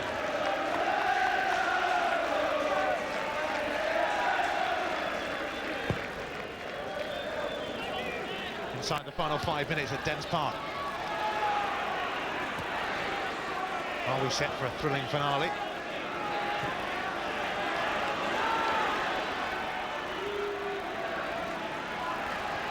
Mialbi. McNamara. Up towards Tommy Johnson it goes, away by Coyne. Morocco.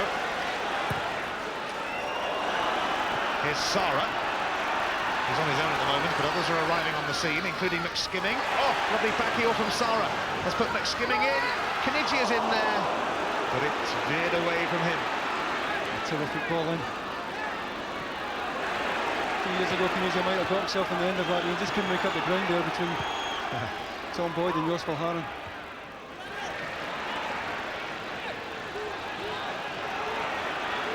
Stian Petrov. Lost out that time to Gavin Ray, but he hasn't lost out too many times this evening. Celtic had it back with Lennon. Mialbi. Johnson. Kinigia. He's given Sara something to chase here. McSkimming is actually arriving on the scene. He's the only one who is. Although Kinigia not far away now. Valhaeren did well there, stood his ground, timed the tackle perfectly. Great defending. Chris Coyne has got to be careful here. He's had to concede the corner. Probably did the right thing with Johnson waiting in the wings.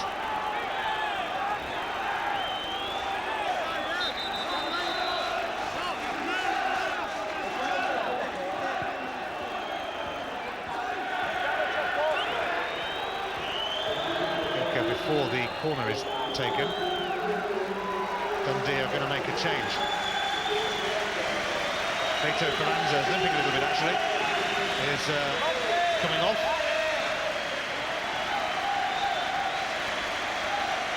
So Beto Carranza goes off and Stephen Milne is going to come on, 20-year-old who was the third division player of the year in Scotland last season, scored 16 goals on loan at Forfar. Thompson's corner met by Santi at the near post, but it comes back to him. It's still going to bounce and bobble around here, but McCarthy grabs hold of it in the end.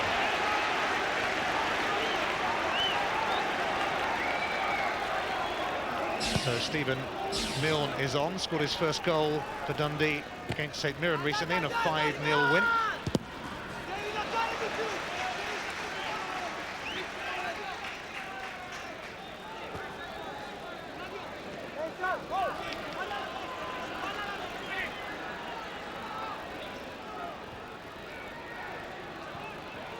Celtic going in search of a winner here.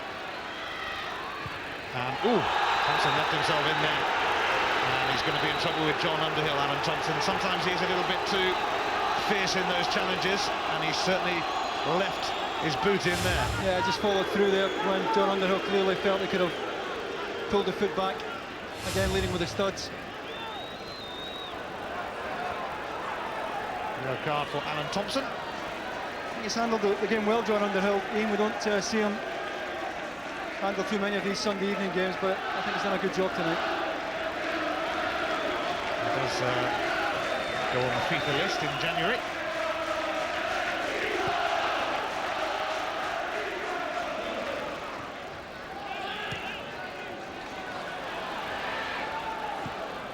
Lennon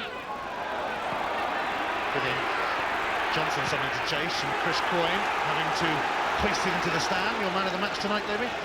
Well, as usual, we've seen some terrific moments from Kanejia, and glimpses here and there. He only plays in Bosnia, of course, but over the 90 minutes, I think Stilian Petrov has made the significant contribution for Celtic, I think, not just with the goal, but he's worked box to box all evening. Well, he was nearly in there,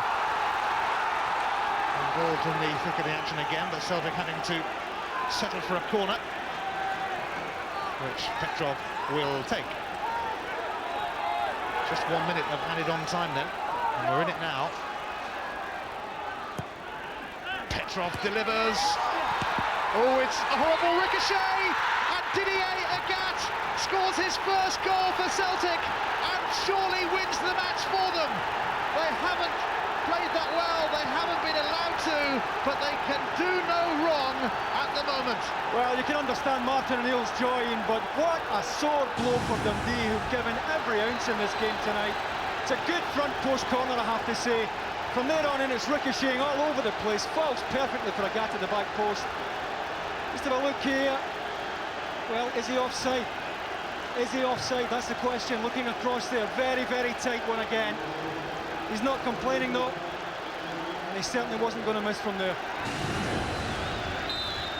Well, he's finally got his first goal for Celtic in added on time, and, well, I'm definitely convinced that Martin O'Neill can really do no wrong. He has the Midas touch. That's the kind of break you need, Ian, if you're going to win a championship. Well, this is the sort of result, indeed, that champions are made of. They ground this one out big time.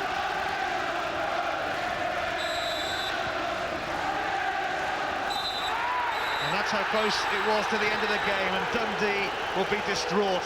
But Martin O'Neill's men collect yet another 3 points.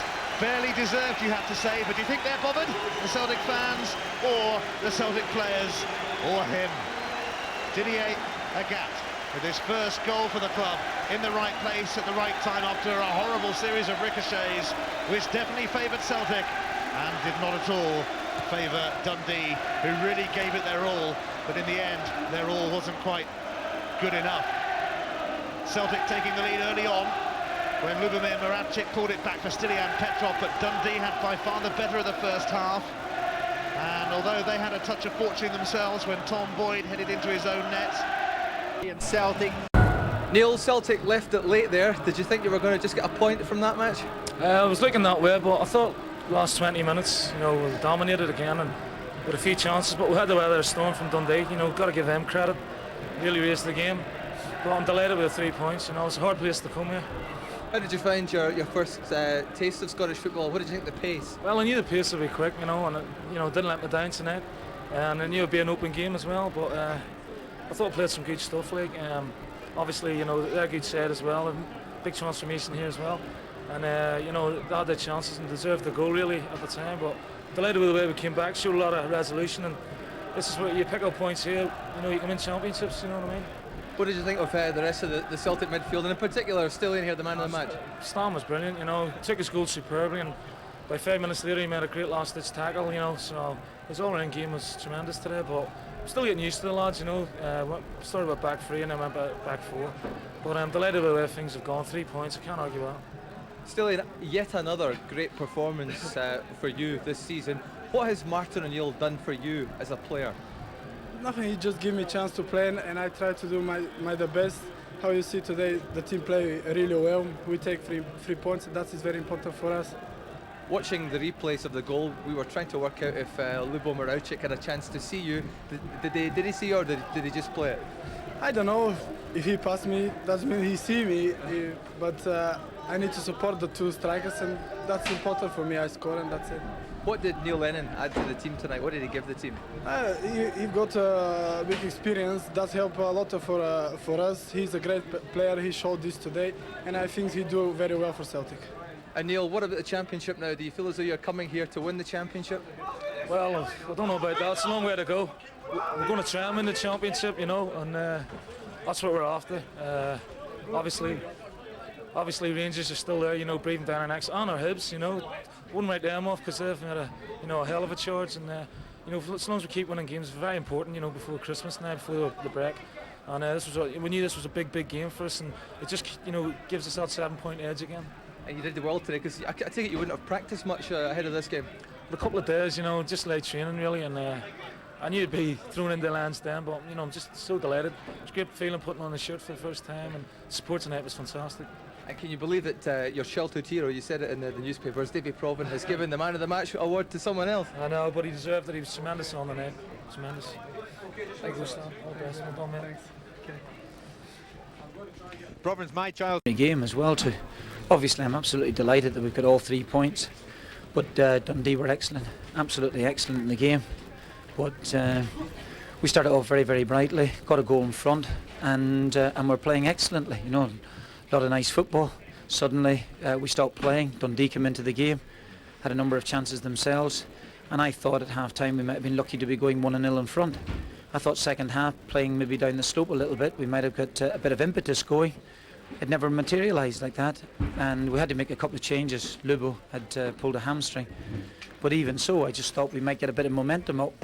Wasn't to be. Dundee played very, very well indeed. Got their equaliser. It was end-to-end stuff, to be perfectly honest. We were still going for it to the death, pushing everybody forward for the final corner kick. I'm just delighted we won it. Did you think you were fortunate in the end to come away with all 3 points? Well, I think Dundee would have been considered themselves unfortunate not to get something out of the game. But I've been in a lot of matches where you know, sometimes you don't get what you deserve in the match, and throughout the season it might be important, it might not be. It's been a heck of an emotional and I guess tiring week for Neil Lennon. How did you rate his performance tonight? I thought he was excellent to start with. I thought he got his playing, and I thought he got a wee bit tired towards the end, which was natural. You know, I think it was all the excitement, all the tension throughout the course of the week. But he'll be an excellent acquisition for us over the period of years.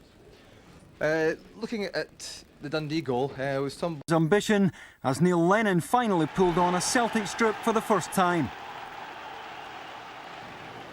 Now the boy from Lurgan will lend his weight to Martin O'Neill's title challenge after one of the most hectic weeks of his life. It was a great feeling. Well, a lot of relief as well, you know. It was a very difficult game. I thought Dundee played very well on the night, but I thought the last 20 minutes we sort of forced the issue again, and you know, we were a bit fortunate with a goal, but absolutely delighted with the 3 points. It was a big win for us.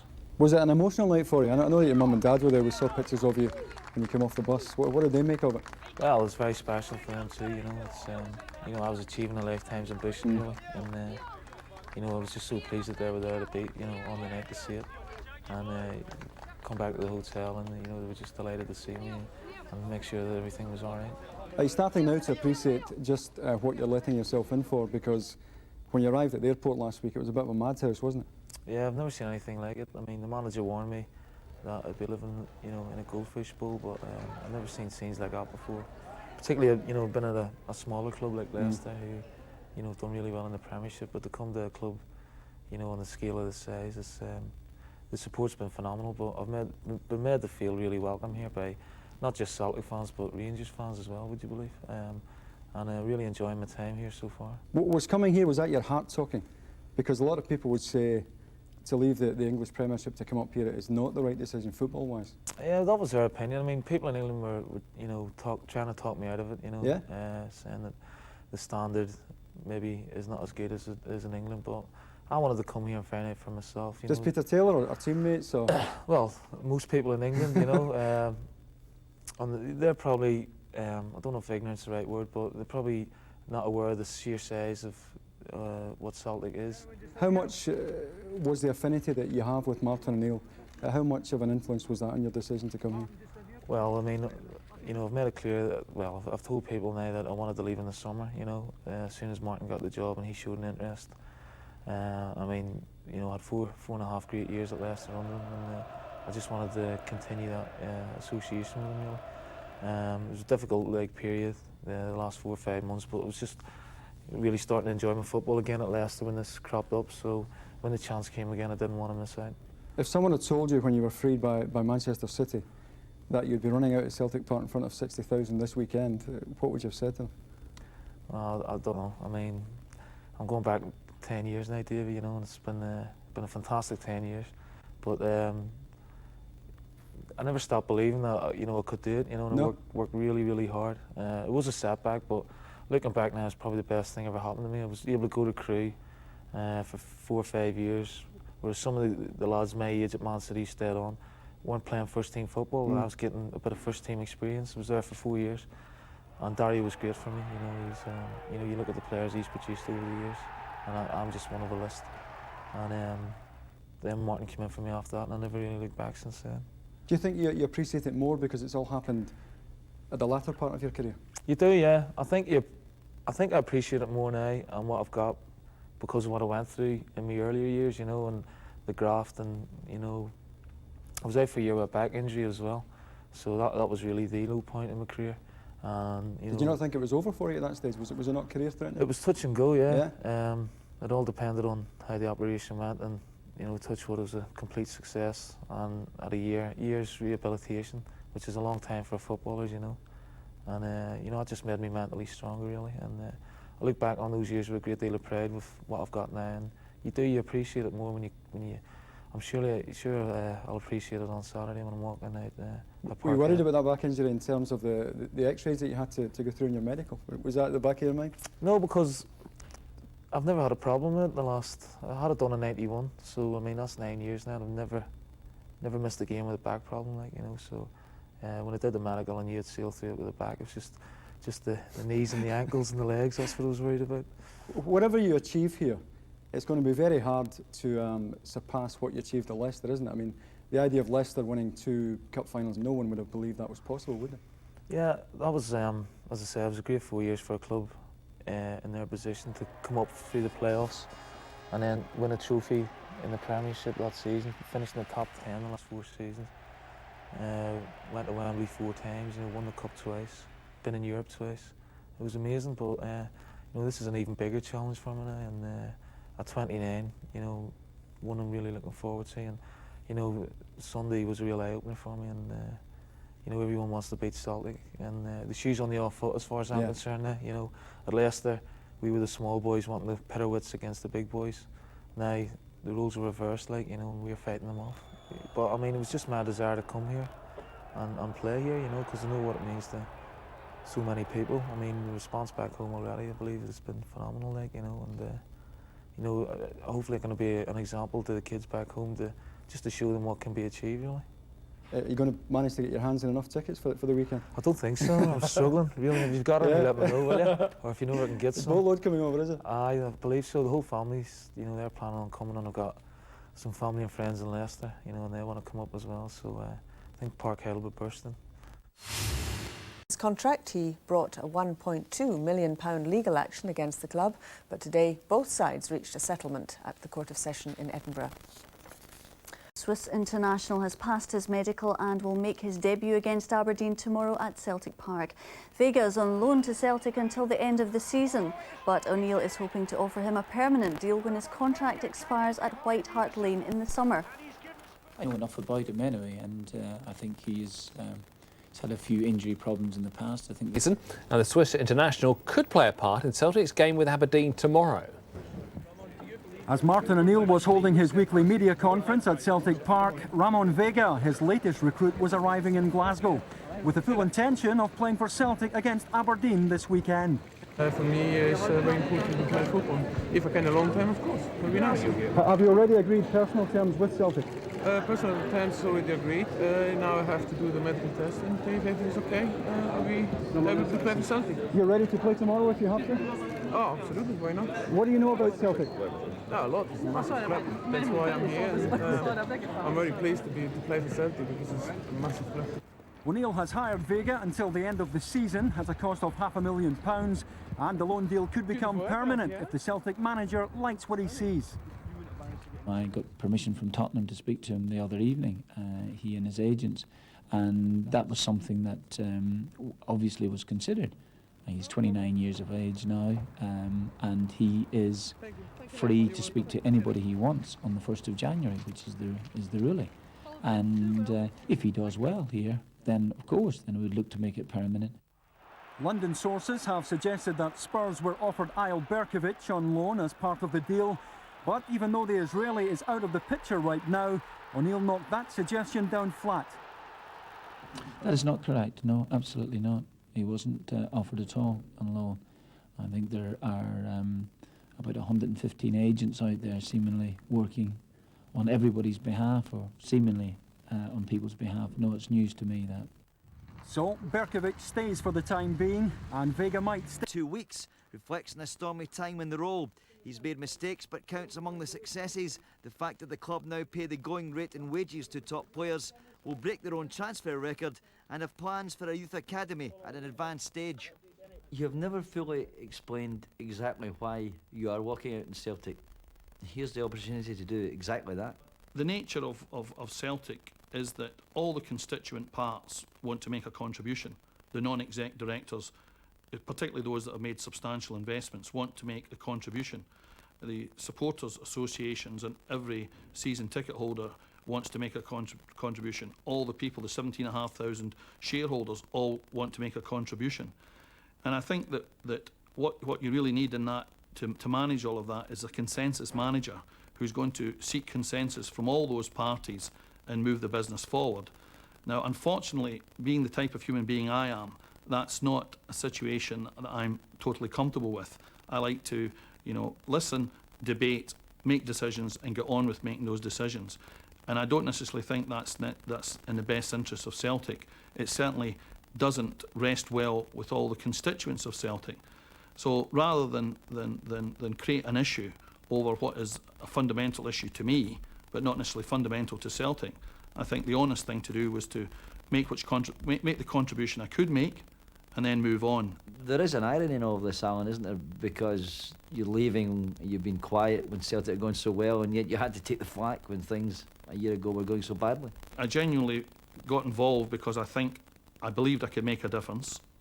I think I've been instrumental in making a difference in terms of Celtic going about its business a little bit differently. And I think it's now for someone else to run with the mantle of responsibility and take it forward. I just believe, though, that because we've got the right football management team in place, and this is the second time I've tried to get it right, this time I believe we've got it right, I think that in itself eases the burden of responsibility and all the other associated management tasks. So the real burden of responsibility now lies very much on Martin O'Neill and his and the football management team's shoulders, and it's a responsibility. A welcome sight at Parkhead for all fans of the game was the return of Morten Vikhorst on the men from his recent illness. So, with such a fine record over Aberdeen, goals were certainly high on the agenda of both players and fans alike. Rob McLean is your commentator. From Spurs to Celtic for Ramon Vega, the Swiss international defender is here till the end of the season at least, and straight into the team. He's Martin O'Neill's 7th signing. Neil Lennon was number 6. The former Leicester midfielder debuted last weekend and is now ready for his first appearance at Celtic Park. There are 2 changes to the team which won at Dundee last Sunday. Skipper Tom Boyd is rested to make way for Vega, and Lubo Moravcic's injured, and with Chris Sutton suspended, he's replaced by Tommy Johnson. So it's Johnson alongside 23 goal Henrik Larsson up front, and Vega links up in defence with Johan Mjalby and Jos Valhaeren. The only Scot, keeper Rob Douglas, keeps out Jonathan Gould for the 7th successive game. Aberdeen give a first start of the season to former Queen of the South defender David Lilley. He's just recovered from a back injury. Lilley's inclusion means Chris Clark drops to the bench. That's the only change from the team which lost 3-1 at Ibrox on Wednesday night. Ian Jess was again omitted from the squad. Ebba Skodal goes for a big tactical switch, the first time he's opted for a back 3. Lilley alongside Thomas Solberg and Phil Maguire. The Aberdeen manager doesn't want McNaughton and McAllister pinned back by Celtic's wide players Agat and Peta. The referee for Celtic against Aberdeen is Dougie MacDonald.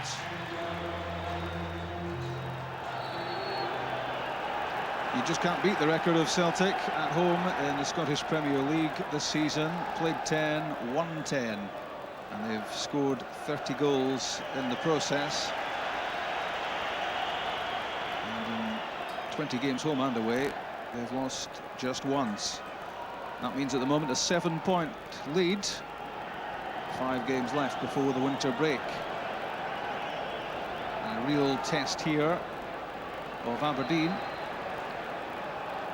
who were given a real going over last season by Celtic. In 4 matches they lost 23 goals. Derek Young's touch intended for Ariel Stavro, and it's Jos Valhaeren who turns the ball out of play. The biggest pre-match cheer was for a sighting in the director's box of Morten Vikhorst, who's been struggling with a rare illness, and let's hope that he's on the road to recovery.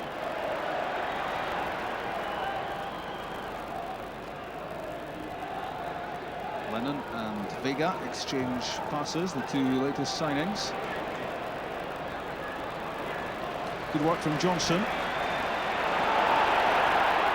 Alan Thompson's pass intended for Bobby Peta. And Henrik Larsson. It's taken only 4 minutes for Celtic to hit the front. Aberdeen opened up with ease. Good pass from Alan Thompson. That took out McNaughton. On the overlap was Peta. And the near post run from Larsson timed to perfection. He was there before Solberg. And Ryan Essam was beaten. Celtic 1 up.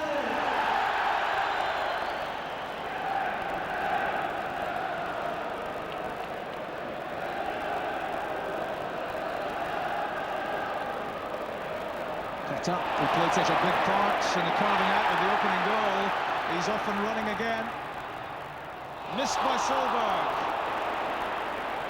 And the only thing there that stopped Aberdeen going 2 down was the fact that Tommy Johnson wasn't expecting that to get through. Aberdeen struggling to cope down the left-hand side. Peta away from McNaughton, then away from Rowson. And Solberg in the middle, went for it, missed it. Johnson almost in.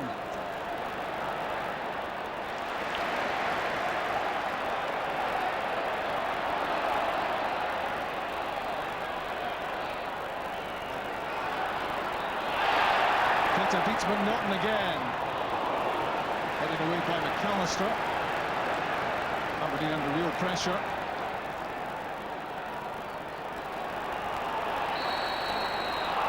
Free kick given against Bobby Peta.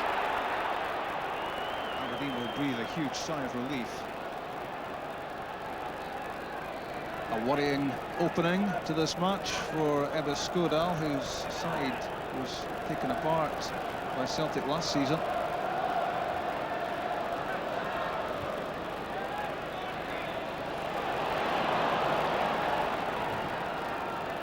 Gunveit over the top, back goes Vega.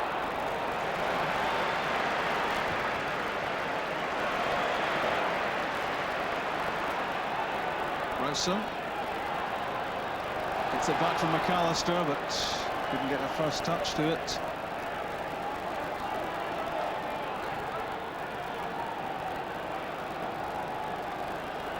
Martin O'Neill will be well pleased with the start his team has made here.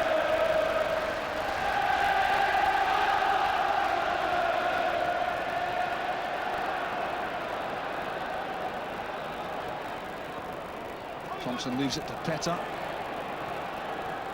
Into the feet of Henrik Larsson. Solberg was the man in the way.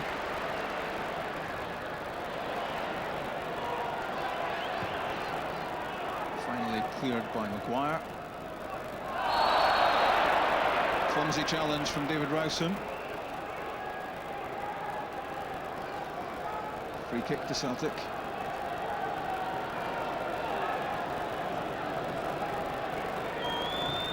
Up goes Ramon Vega.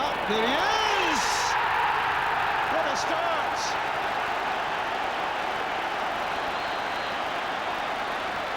He made it clear as he wandered forward, Ramon Vega, that he wanted the ball played to him, drifted away from his marker, and as easy as you like. He's only been a Celtic player for 18 minutes in terms of on-field action, and this is his first goal for the club. It's poor defending from an Aberdeen point of view.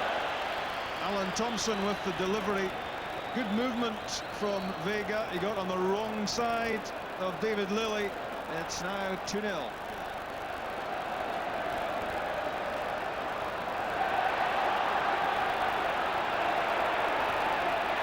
Thompson finds Petta. And lots of room. That's for Henrik Larsson, a free header. And it was Alan Thompson who had the chance to quickly stretch the Celtic lead, but the ball was behind him and it was a difficult one. Winter's flick finds Stavron. Early ball, in goes Jamie McAllister, and that's a goal kick. The first flurry of excitement for Aberdeen, anywhere near the Celtic penalty box, and McAllister unable to get much of a crack at goal.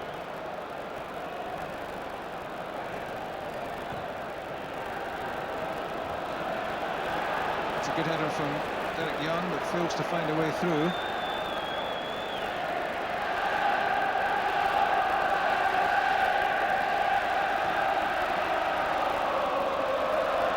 Off the head of Solberg, in goes Tommy Johnson! Should have scored. And knows it. Tried to blast it into the roof of the net. It would have been spectacular had it come off. This a golden opportunity for Johnson after Solberg's mistake to make it 3-0.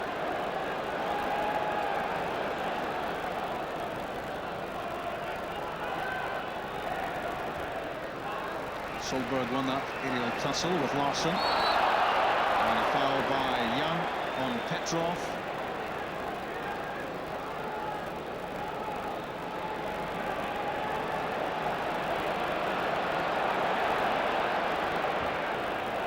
Vega's up again. He's a real threat.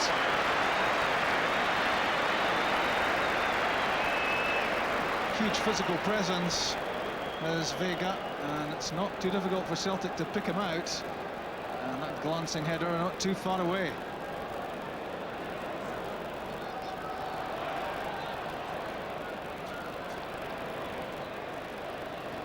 It was 1 against 2 for Petta, and Gunveit has it. Laid off by Winters for Stavron.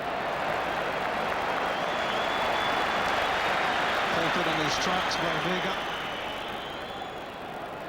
Celtic fans like what they've seen of him so far.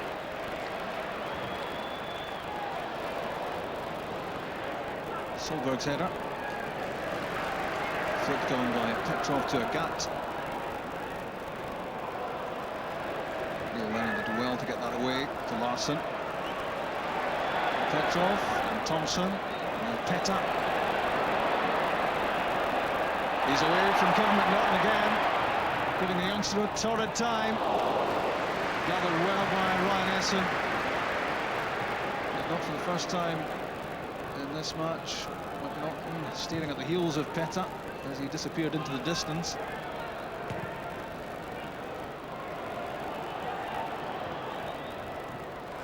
Essen's pass so easily cut out by Valharan. Good play from Petrov. And for Tommy Johnson.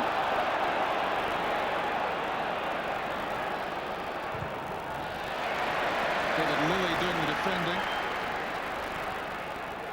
Just a suggestion of a little nudge by Lilly on Johnson. But it was a pretty good bit of defending. Neil Lennon always available in front of the back three, linking the play together, adopting the role followed so often for Celtic by Paul Lambert.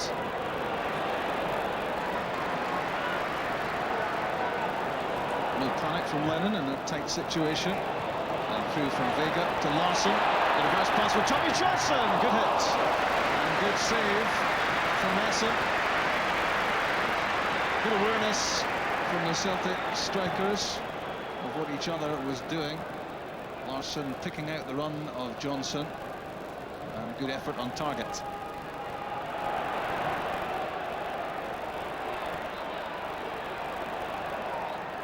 Agat to Lennon. Petrov setting himself for the cross. Headed away by Lilly. Peta against McNaughton, cuts in field. Still it's Peta. Corner kick. He's having a superb first half as Bobby Peta. There's danger for Aberdeen almost every time he gets possession. He just cruised into the penalty box there.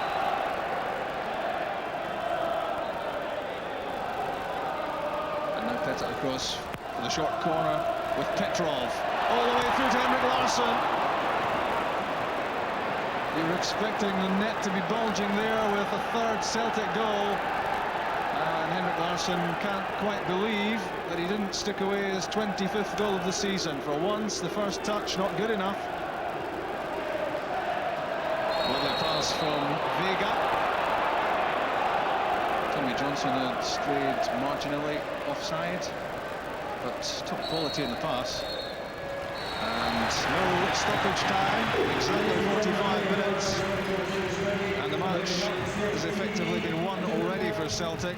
One up inside 4 minutes.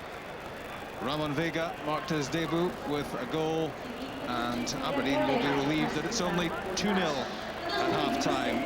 They've really been taken apart by Celtic. McNaughton beaten with the pass from Thompson, and Peta setting up Henrik Larsson for his 24th strike of the season. That was just the start Aberdeen didn't want. And Ramon Vega then sauntered up into the penalty box, demanded the ball to be played to him. It was, and he touched home a goal on his first appearance for Celtic. One-way traffic in the first half, different class, and Celtic 2-0 up.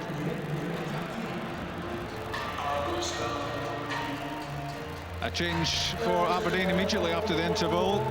Andy Dow is on, Cato Guntheit off.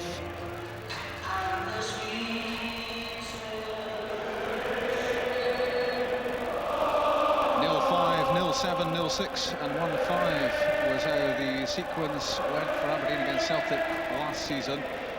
And you just wonder whether today's match is heading the same way. 2 down and outclassed in the first half, Aberdeen. And it's only 2.5 months ago at Pittodrie that they gave Celtic a pretty good game on their home patch. That one ended as a 1-1 draw. The Aberdeen fans hoped that the maulings at the hands of the old firm were consigned to history, but they could be in real trouble here unless they get themselves organised. Lennon into the feet of Johnson. Good idea, but it's grabbed by Ryan Essen.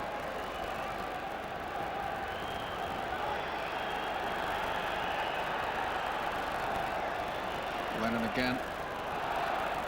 Once he gets the ball, it's difficult to get it away from him. Down goes Henrik Larsson, and a free kick given against the challenge of David Lilly.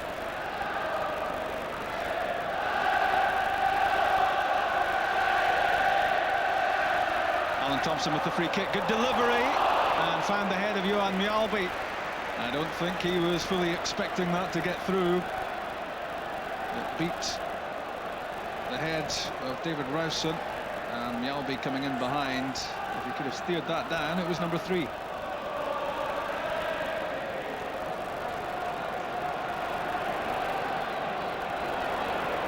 Agat, searing pace. And now from right to left, through Thompson to Petta. In behind McNaughton, then back the other way. Johnson's header.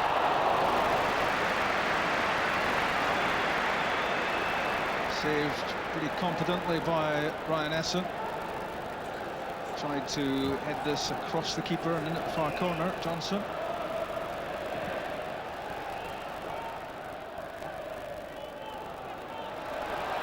Good run from Jamie McAllister. The header not the best from Jos Valharen, and it was Andy Dow on his right foot with the effort on goal. It took a deflection on its way through, and it didn't carry too much sting. Here's another chance though for Aberdeen with Robbie Winters, and tugs the shot wide. Winters homing in on goal here,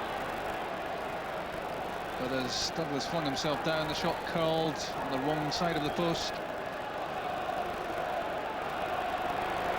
Possession lost by Aberdeen in the midfield. It was Rowson. Larsson. Jackie McNamara's first involvement could be interesting. But the cutback turned away by Lilly. Here comes Agat. Beyond McAllister. And across beyond everyone for Celtic. Taken away by Andy Dow. Won by Lennon from Petrov. Now it's Larsson. You get the feeling Celtic could have made a whole lot more of that situation. David Lilly it was. He turned the ball out of play. Petrov realising the pass for the ball was cut off by Dow, held it, and then delayed the delivery to Agat. It's Didier Agat, not far away. Scored his first Celtic goal last weekend. That late winner at Dens Park. And probably feels he should score more goals.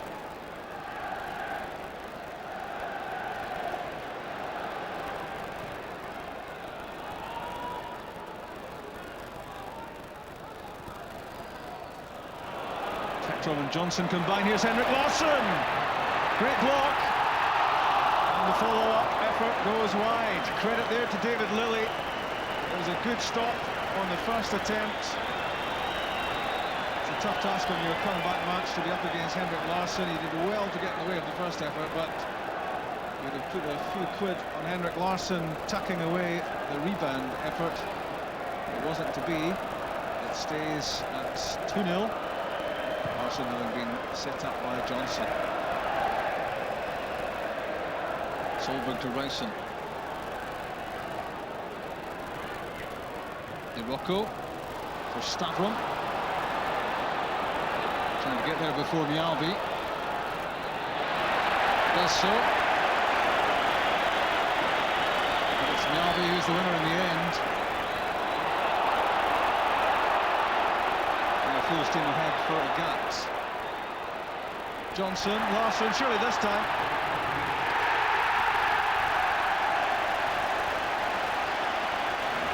He had to get another one eventually, didn't he, Henrik Larsson?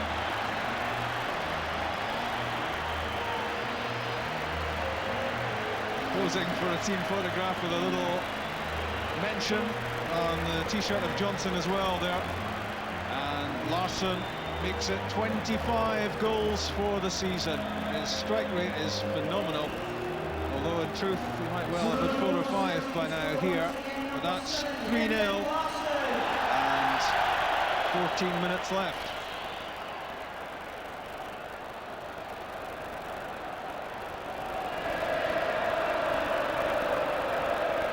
Thompson's header, Lilly, Alan Thompson onto it again.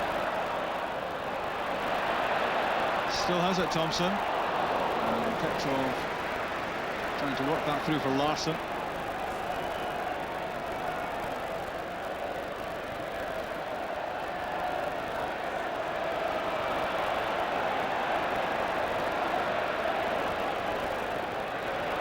Petrov, Thompson, McNamara. Larsson's layoff. Good ball in from Alan Thompson. And Henrik Larsson onto it. That is sensational. A hat-trick for Henrik.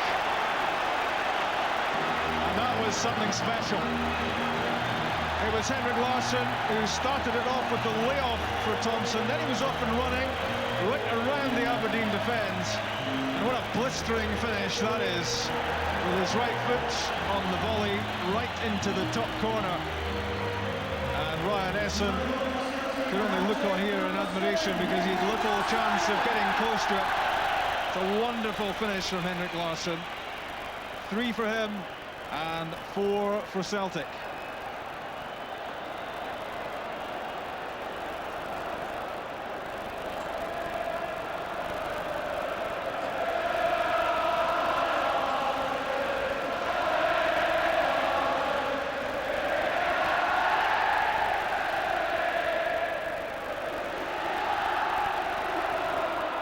To DiRocco and gets it back.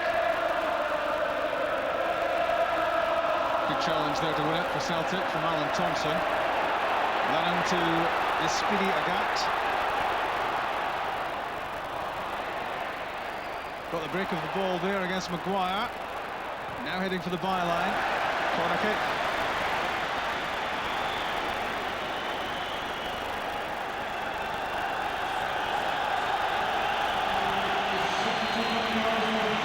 The match is well won. Celtic make a change and it's Didier Agat is off.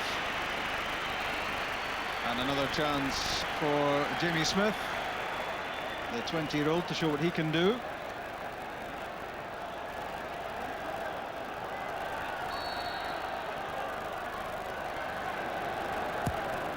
The corner kick from Lennon. That's Vega! Ramon Vega does it again. 2 goals on his debut, and now 5-0 for Celtic. I think even he is a little bit puzzled as to how that one crept in. But creep in it did. What a start for the Swiss defender. Towering header it was, but Kevin McNaughton should surely have kept this out. It's been an unhappy afternoon for the teenager, and that just compounds it for him. He headed it against the post, and it flicked back off him into the net, but it's Vega's goal.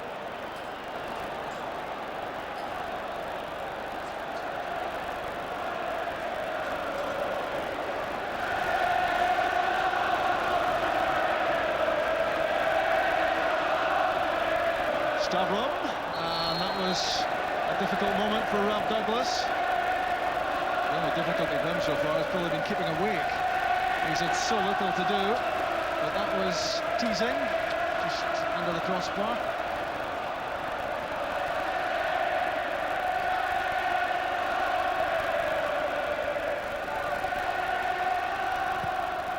Andy Dow with the corner kick. No challenge on Rob Douglas. It's an easy take. And it's a long way back for Aberdeen now. Alan Thompson to Tommy Johnson, who's onside.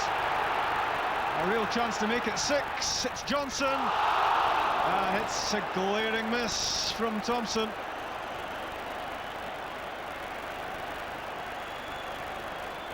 It was Alan Thompson who started that breakout from defence with the crossfield pass to Johnson, and how he didn't tuck this one away, even he doesn't know.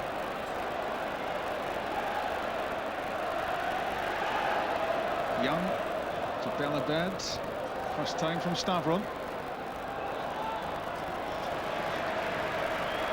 Vega unworried in defence, and pretty impressive in attack. 60,013.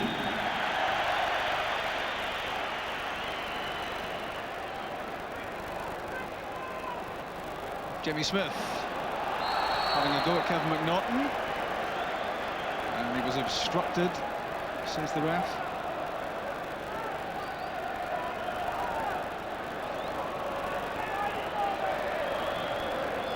Inside the last 2 minutes with Jimmy Smith. It's 6.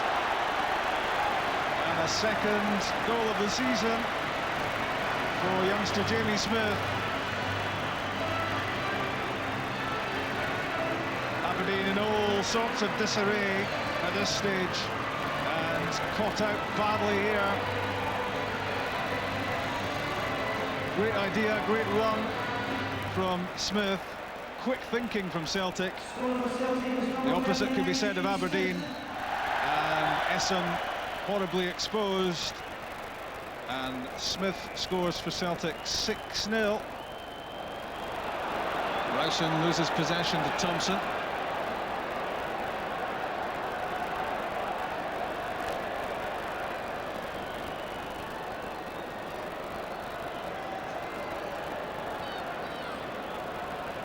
Neil Lennon still buzzing around the midfield right at the end. Maybe Henrik Larsson's not happy with 3. Snapping at the heels of David Lilly, a man who exemplifies the work ethic which was rammed down his players' throats by Martin O'Neill.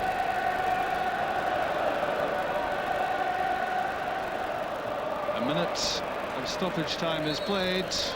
And it's time for referee Dougie McDonald to put Aberdeen out of any further pain. Beaten by 6-0. The horrors of last season revisited, and Henrik Larsson keeping up his amazing scoring tally against Aberdeen. That's 3 this afternoon, another hat-trick.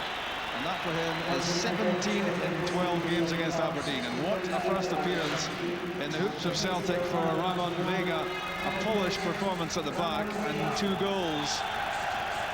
A huge gulf in class between these two teams. You get the feeling Rangers in midweek and Celtic on Saturday, far too much for this Aberdeen side.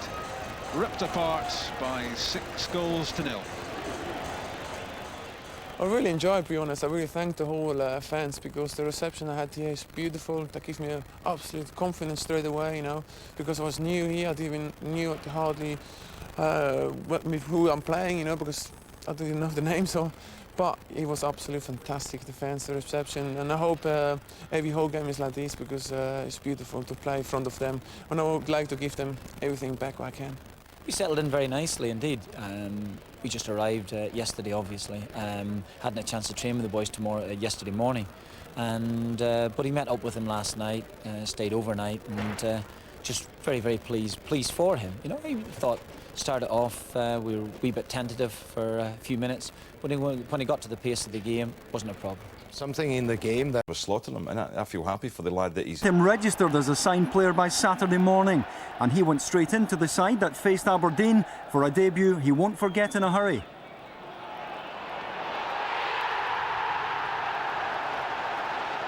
I really enjoyed the whole game through, and the whole atmosphere, everything was actually fantastic, and you can't have it better than that, to be honest. I think it's fair to say that Aberdeen didn't provide a great test for Celtic, but what are your initial impressions of the quality of the team?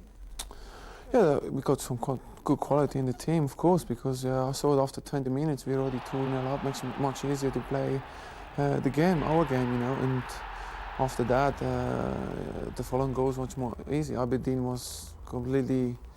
They couldn't come into the game at all, and for us, much easier to play the football. How would you describe the difference in Martin O'Neill from George Graham? Good.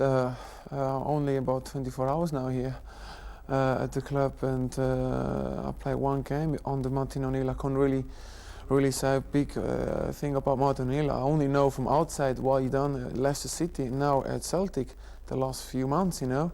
I think he done very well. Also at Leicester City, he always qualified for UEFA. He went twice at the cup final, Worthington Cup. Once he won, once he lost against us at Spurs. That's the only thing I can tell about Martin O'Neill.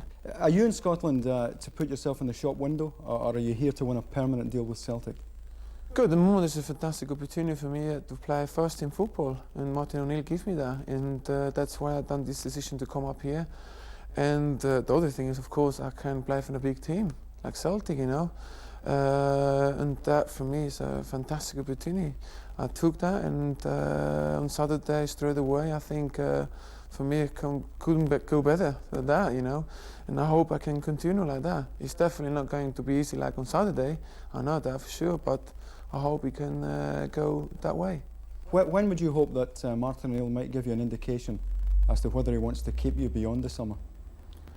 Good. I think you have to see now me in the next couple of months, of course, you know, and then both we have to make decisions if we stay or not, you know. But my first impression here, up here in Scotland, was fantastic. I think to start like that gives you straight away confidence in the team, and the team at the moment is full of confidence, first in the table, and we're on the way to win the league as well, you know. So I think the next couple of months we'll develop also the confidence for each other, you know. Are you looking forward to playing in the old firm match, the Glasgow Derby against Rangers? No, absolutely. I think I heard and I saw on TV, of course, the games all the time, and I think it's one of the biggest games in the whole year, you know. Good. I had experience with Derby like in Spurs, Arsenal, you know, but I think Celtic Rangers will be, I think, a little bit bigger, and I'm looking forward to that. Are you aware of how much it means to the Celtic fans to win this championship? Yeah, absolutely. I think the rivals here is always Rangers, who they won the last few years, you know. And I'm on part now to win for Celtic the league, and I hope we can do that. We're on the way now, and I would like to give them this medal. Early on. United knew there wouldn't be many chances as Hamilton had another effort deflected.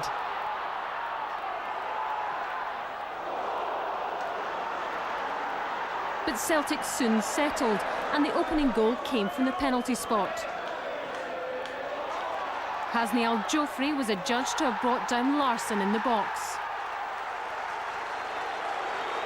And the Swedish international stepped up to blast the ball low for his 28th goal of the season. Celtic were 2-0 ahead 10 minutes later. A great burst of pace from Bobby Petta. He left the United defence in his wake. And then Chris Sutton had the perfect execution.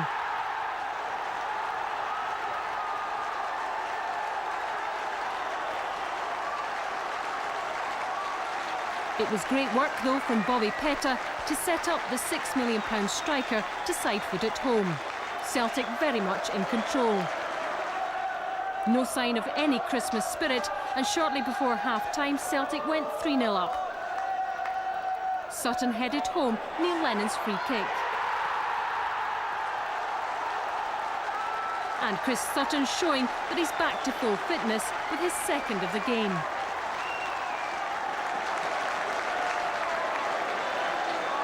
The league leaders dominated the second half, but only managed one more goal.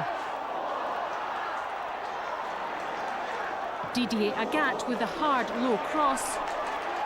And Stilian Petrov directed it into the net. The points were already wrapped up, but Petrov's final touch gave him his 6th SPL goal of the season.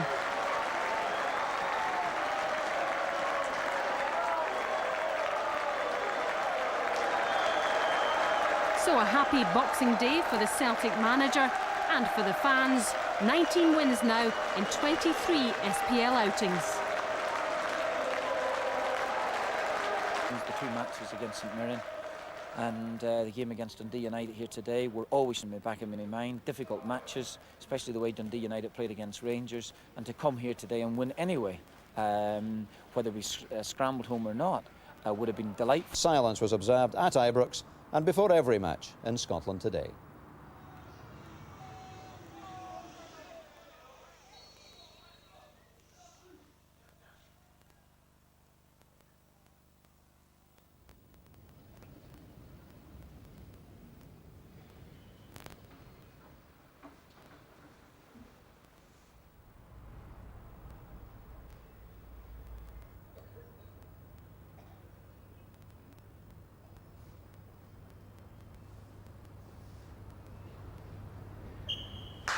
Sombre moments around the country, but the New Year thaw had come just in time for leaders Celtic and for record-breaking. I think it's fair to say that Celtic are enjoying life under Martin O'Neill. They've lost only once in 23 matches and we're confident of picking up another 3 points against fourth-placed Kilmarnock this afternoon.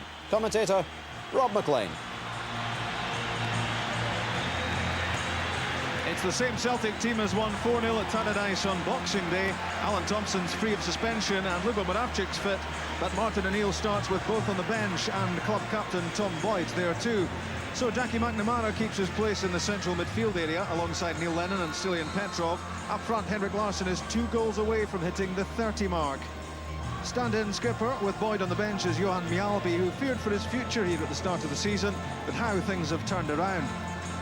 The same could be said of Paul Wright, who struggled to hold down a regular place in the Kilmarnock side, but he's back on form, scoring his first ever senior hat-trick a week ago at St Mirren. And the team which finished that 3-1 win at Love Street is the one which starts against Celtic. That means Christophe Coquard kicks off in place of 21-year-old Stuart Davidson. Gus McPherson and Ian Durant are still out injured. Here's the formation Bobby Williamson starts with. Craig Dargo, the main striker, Coquard and Andy McLaren, the wide men, and Wright operating between midfield and attack. And the referee in his first season of SPL action is David Summers.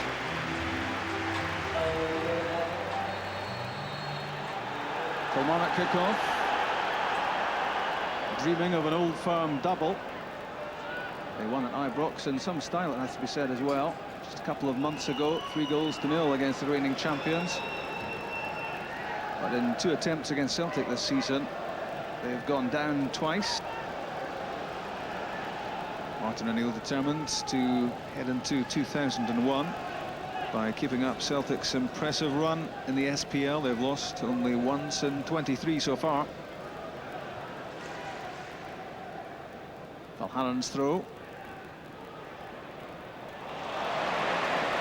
On the move again, Bobby Petta. That's a late one from Canero. Beaten by that injection of pace from Petta. Johan Mjalby up for the set piece, and Ramon Vega is there as well, alongside Sutton and Larsson. In from Neil Lennon. Good punch from Marshall. Petrov onto it, but it wouldn't come down for a shot. Tries again.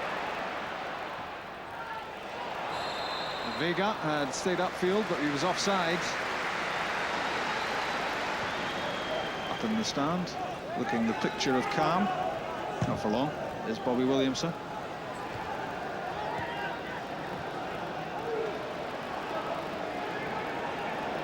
Coquard with Canero racing upfield, and that's a foul by Petta. Tit for tat this. Foul a few moments ago by Canero on Petta, and now it goes the other way. Mjalby doing the defending. Petrov won it against Mahout. Controlled while Larsson gets turned. Lovely ball through, Jackie McNamara. And that's a foul by Peter Canero. And a free kick. Now, was he the last man here, Canero? Dundela was in attendance. And that explains why it's a yellow card, not red, for Canero. That's what you call a professional foul. He realised McNamara was in with a right old chance there, but Dundela might well have got across to cover.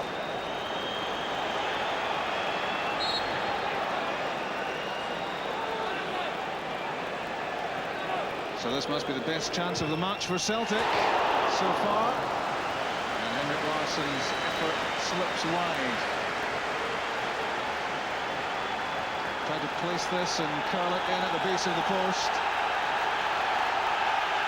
It was marginally wide, just a couple of feet in it.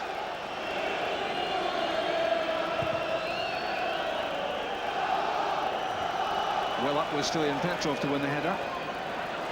Didier Agat with the pace to take himself away from Gary Hay and Gary Holt and Freddie Dindala, and that's just beyond Henrik Larsson. A thrilling run that by Agat, and that's a good challenge by Kokar on Peta, which stopped Celtic's progress down the left-hand side. But Agat certainly made progress on the right-hand side, leaving 3 Kilmarnock players in his trail across too strong. Knew he wasn't going to stay in the stand for too long. Bobby Williamson now down pitch side.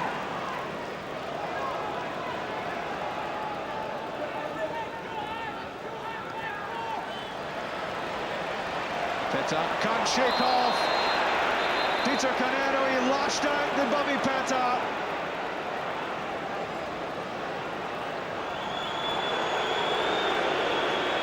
Firstly, it's a yellow card for Jos Valhaeren. And now David Summers will take action against Bobby Peta, and I think he's a very, very lucky man. He had a kick at Canero after the ball had gone. The first challenge was against Kokar, then Canero got in front of him, and look at Peta's reaction. A kick on Canero, and that should surely have been a red card.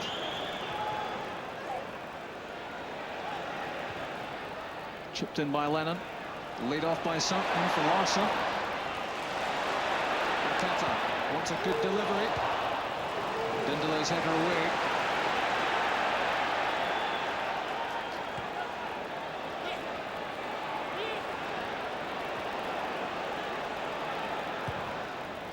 Neil Lennon's cross, left by Gary Hay, and Chris Sutton scores. 9 minutes left in the first half, and a bad defensive error allows Celtic to take the lead. Lofted in by Neil Lennon. I think Gary Hay thought that Gordon Marshall was coming to take this. He made no attempt to get to the ball, and Chris Sutton had a clear run in. Hay stopped, Sutton didn't, and that's Chris Sutton's 12th goal for Celtic. It's 1-0. That's a wild one by Andy McLaren against Chris Sutton.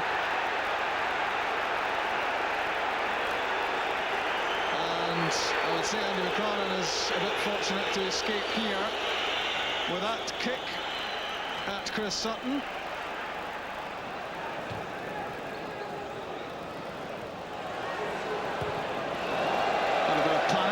Kilmarnock defence. That was running through to Gordon Marshall until Dindala hacked the ball clear, and it's back in from Peta, and that could have ended up in goal number 2 for Celtic, and that would have stemmed again from an unforced error. Vega's header went wide.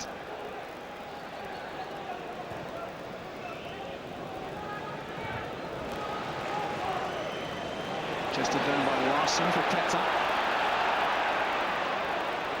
Away from Canero. Lovely ball for Larsson. And good defending from Dindala. A well-constructed Celtic attack this. Clever play from Peta. Look how he turned away from Canero here.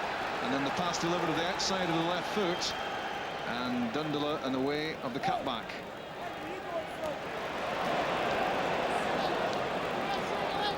Into the 3rd minute of added time. And that's the half-time whistle. Kilmarnock never an attacking force here, but they did hold out for 36 minutes until Chris Sutton scored the only goal of the game so far. Played in by Neil Lennon, and Gary Hay will cringe when he sees this again. He stopped, and Chris Sutton carried on to touch home his 12th goal for Celtic, and the one which has broken the deadlock. Bobby Petta is a lucky man. After that retaliatory kick at Peter Canero, he saw a yellow card when it might well have been a red. Another lucky boy is Andy McLaren for that kick at Chris Sutton, and he didn't even see a yellow card for that one. Half-time at Celtic Park is Celtic 1, Kilmarnock 0. Celtic restart the match on course for their 20th SPL win of the season out of 24 matches, and still for them just one figure in the losses column, and that's the 5-1 Old Firm defeat at the end of November. They've drawn 3, and apart from that it's been winning all the way for Celtic, and they've got their noses in front here. Petrov to Petta.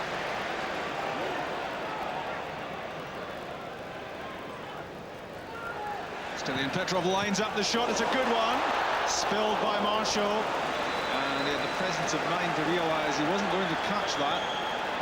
So he just touched it away from Henrik Larsson. And that was important from a Kilmarnock viewpoint. Otherwise they might well have gone 2 goals down inside a minute of the restart.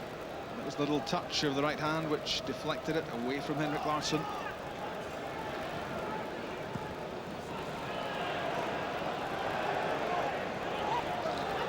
McLaren wrestles himself away from a gap. Overlapping is Gary Hay. Backheel fell short of McLaren. And now motoring is Didier Agat, and despite Gary Ho's challenge, keeps his feet. But that's a poor pass at the end of it. A disappointing final ball, and that's a dangerous one out as well from Gordon Marshall.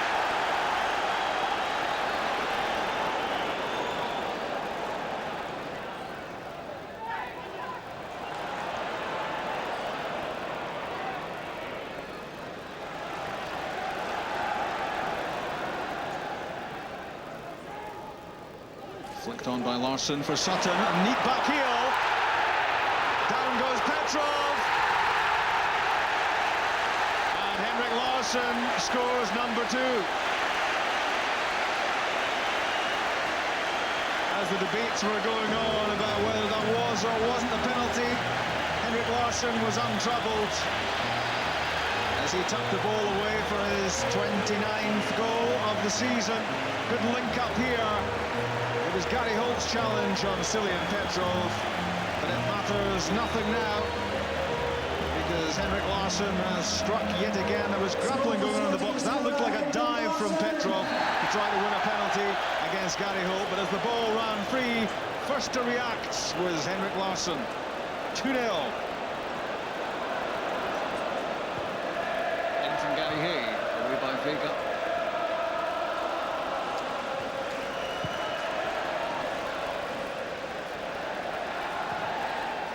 Lindelof. Kokar got a touch and saved by Rob Douglas. There was just a hint the ball might have run free here, and Dargo was looking for scraps.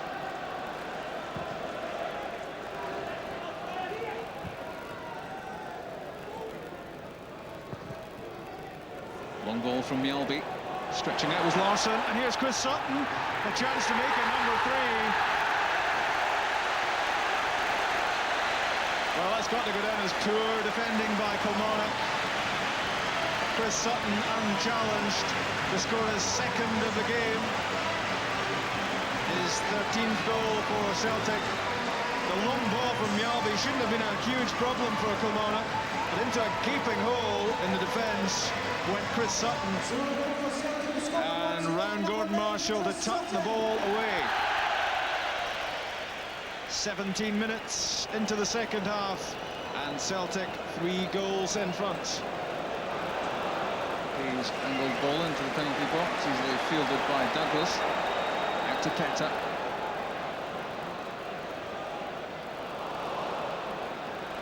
Checking out the pass his. It wasn't the best from Sutton, but McNamara turned it into a good one. And now Peta trying to get in behind Canero, and successful.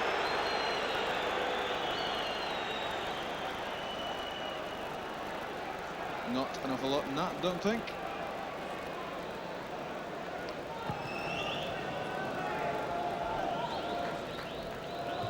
Petrov won the header, and it's directed from Larsson to Agat. Lofted forward by Agat for McNamara. It would have been some goal if Jackie McNamara had been able there to apply the finishing touch, because this was exquisite stuff from Agat. Had a little look to see what was on. Did well to find himself some room in the first place. And Jackie McNamara couldn't get enough on it to beat Marshall.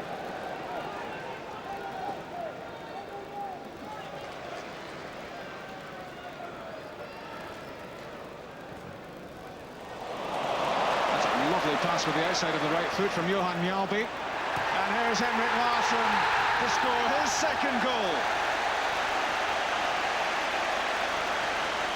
It's almost scoring by numbers. It's that simple for Celtic. 4-0, and still more than 20 minutes left. Quality on that pass from Mjalby down the line, which took out Gary Hay, and you don't leave Henrik Larsson unmarked and suffer upon it. And this is Henrik Larsson's 30th goal of the season. Is number 15, Bobby Peta, and his replacement is number 8, Alan Thompson. Halfway in the SPL campaign, Celtic about to go into the winter break, and 30 goals already for Larsson.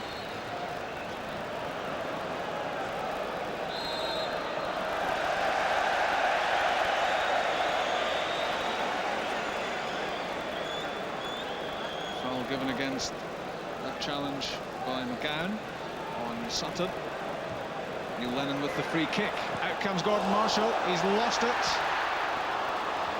The effort from Sutton blocked by Holt.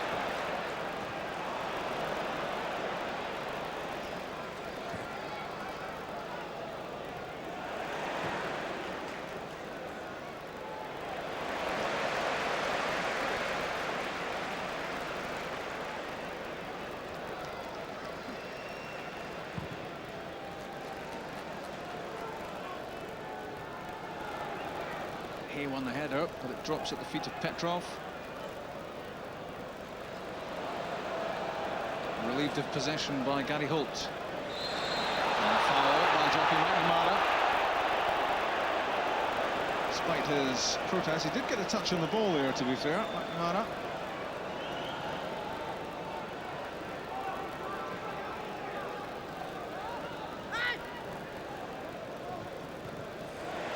Poor pass from Dundala, and Kilmarnock on the back foot again. Thompson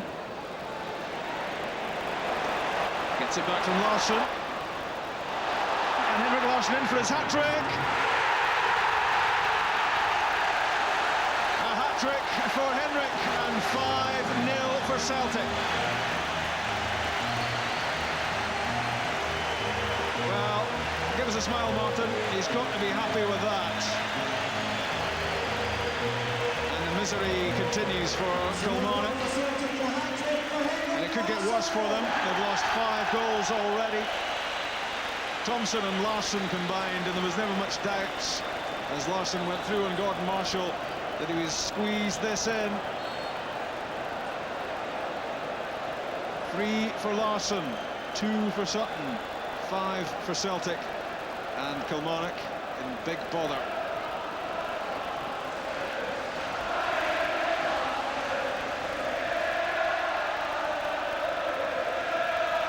Mahood to Holt, cut out by Vega as Gary Holt tried to pick out Craig Dargo.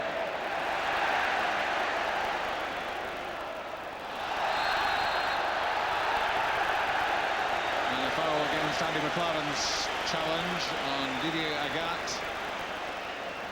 and not really much doubt about it, I don't think.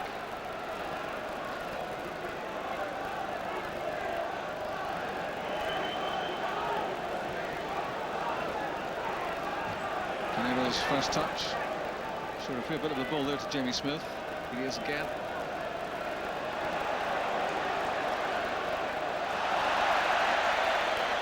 Lovely stuff from Larsson.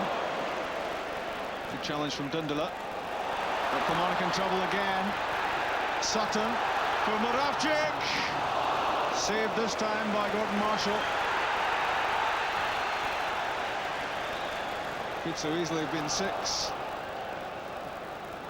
Again, Kilmarnock all over the place. And the stinging shot from Moravcik was straight at Marshall.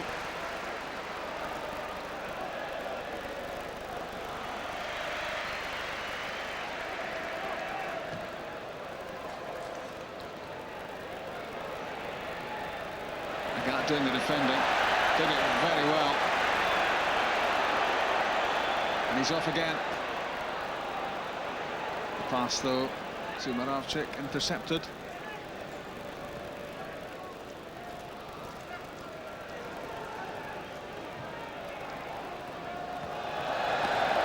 And you can see exactly what Andy McLaren thought of Christoph Kokar's pass.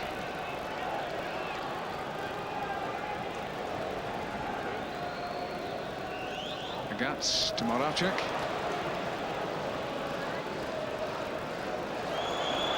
Back from Innes to Marshall. And from Marshall out of play.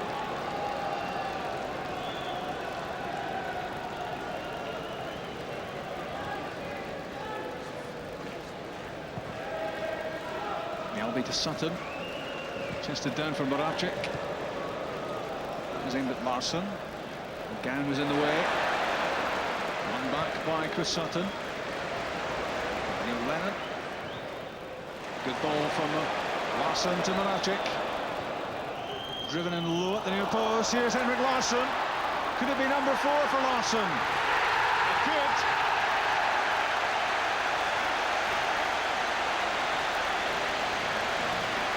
(6-0) Celtic.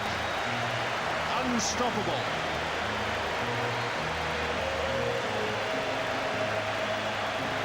You just knew, despite the odds being stacked against him initially, that Henrik Larsson would find a way to goal. He's done it so often. That was Gary Hay who missed it at the near post. And Henrik Larsson yet again applying the finishing touch. And now for him, 32 goals this season. It's 6-0 Celtic, 3 minutes left.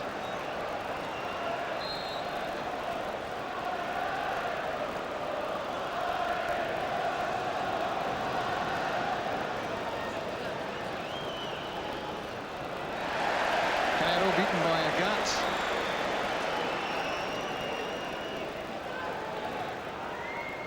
One thing Celtic don't do under Martin O'Neill is ease off.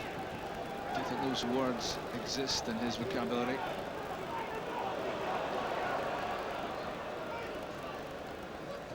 Sutton to Thompson.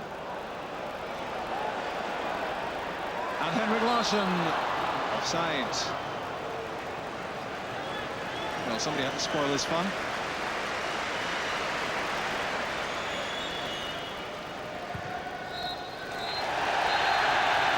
Kilmarnock's punishment is over.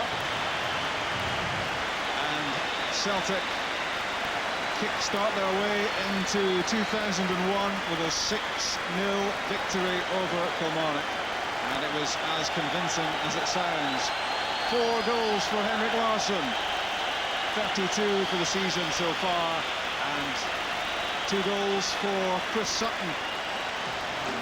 And in the end, the visitors were in great disarray. Celtic maintain their firm hold at the top of the SPL.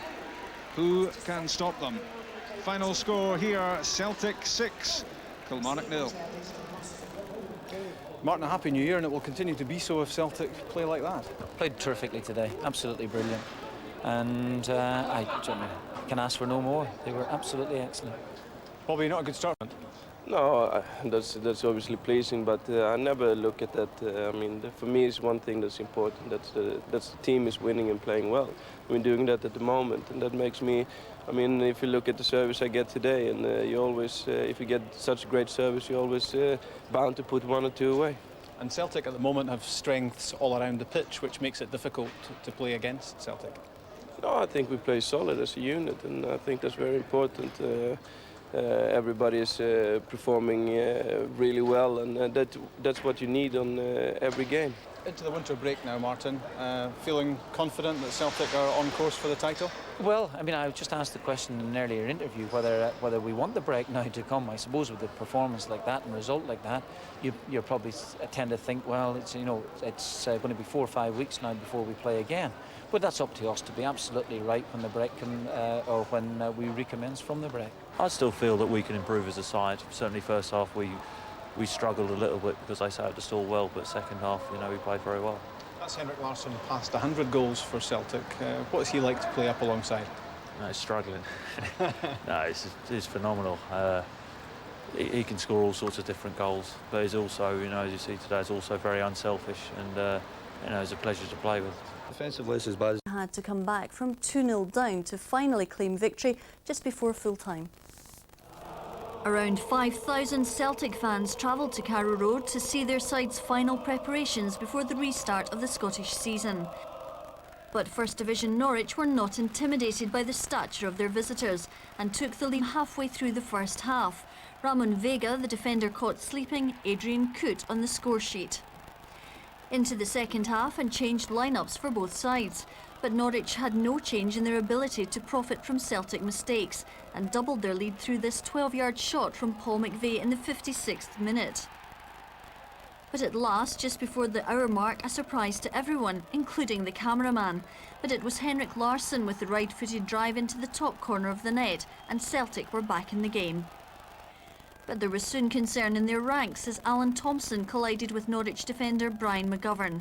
The Celtic midfielder had to be stretchered off and now looks certain to miss Sunday's Scottish Cup tie against Stranraer. The all-important equaliser came just 6 minutes from time. Mark Burchill eager to impress Martin O'Neill in the hope of securing a permanent first-team berth. But it was only 2 minutes before the full-time whistle that Celtic finally took the lead. Lubo Moravcik, the provider of a double in 88 and 90 minutes, which gave a full... For their physio, Tim Shepherd. And it was Norwich who took the lead when Ramon Vega was caught in possession by Adrian Coote, who went on to far past Robert Douglas. Just after the interval, it was 2-0 when Alex Notman played Paul McVeigh in to score. Celtic hit back thanks to top scorer Henrik Larsson. Then a moment of concern for Martin O'Neill as Alan Thompson went down after clashing with Steen Nedergaard. Thompson left the field on a stretcher. Celtic equalised when Mark Burchill capitalised on more slack defending. Then Lubo Moravcik beat Brian Gunn from long range. Moravcik completed the scoring from closer in the dying minutes to give Celtic a 4-2 victory. Are planning to take the Old Firm game abroad following the success of Sunday's inaugural meeting. Celtic took the lead through Alan McInally. I think psychologically it's really good news for us, David. I mean, I would have taken this position away at the start of the season. In fact, if we had been remotely close to Rangers at this stage of the season, I would have been delighted. So for us to actually be in front gives us a bit of a boost anyway. But that's the sort of boost that's kept us going for most of the season. Would you accept that despite having tried desperately to keep the lid on the expectation, there is a bit of pressure on you now to go on and finish this job? I knew that. I knew that from day one, and therefore it was important for us to try and win as many matches as we possibly could, selfishly for myself. But yeah, there's an expectation around the ground now at this minute. Whether I believe it's unrealistic or not, it doesn't really matter. It's there. I can't do anything about it. We've got ourselves in a position here now where we want to go and try and do something, and it is important. Now, if we don't win the league, it won't be because we've packed up. It might be because that our opponents are actually going to be better than us. But we will do everything we possibly can to do so. I think we all appreciate the pressure that comes with managing either half of the Old Firm. Have you had time to enjoy this job? The truth of the matter is, yes I have. Yeah. I have enjoyed it. It's been hectic. It's been all the things I thought it would be, and possibly even more. And again, getting back to that sort of expectation, you knew that at some stage or another that expectation is going to be there.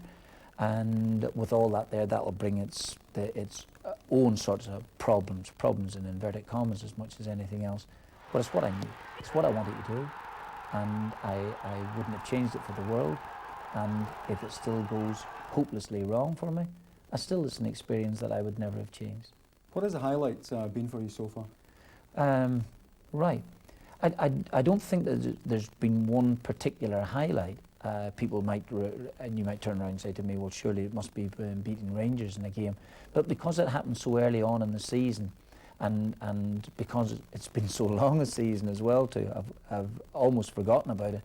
I could tell you the lows really as much as anything else, and obviously losing to Rangers was a bad one.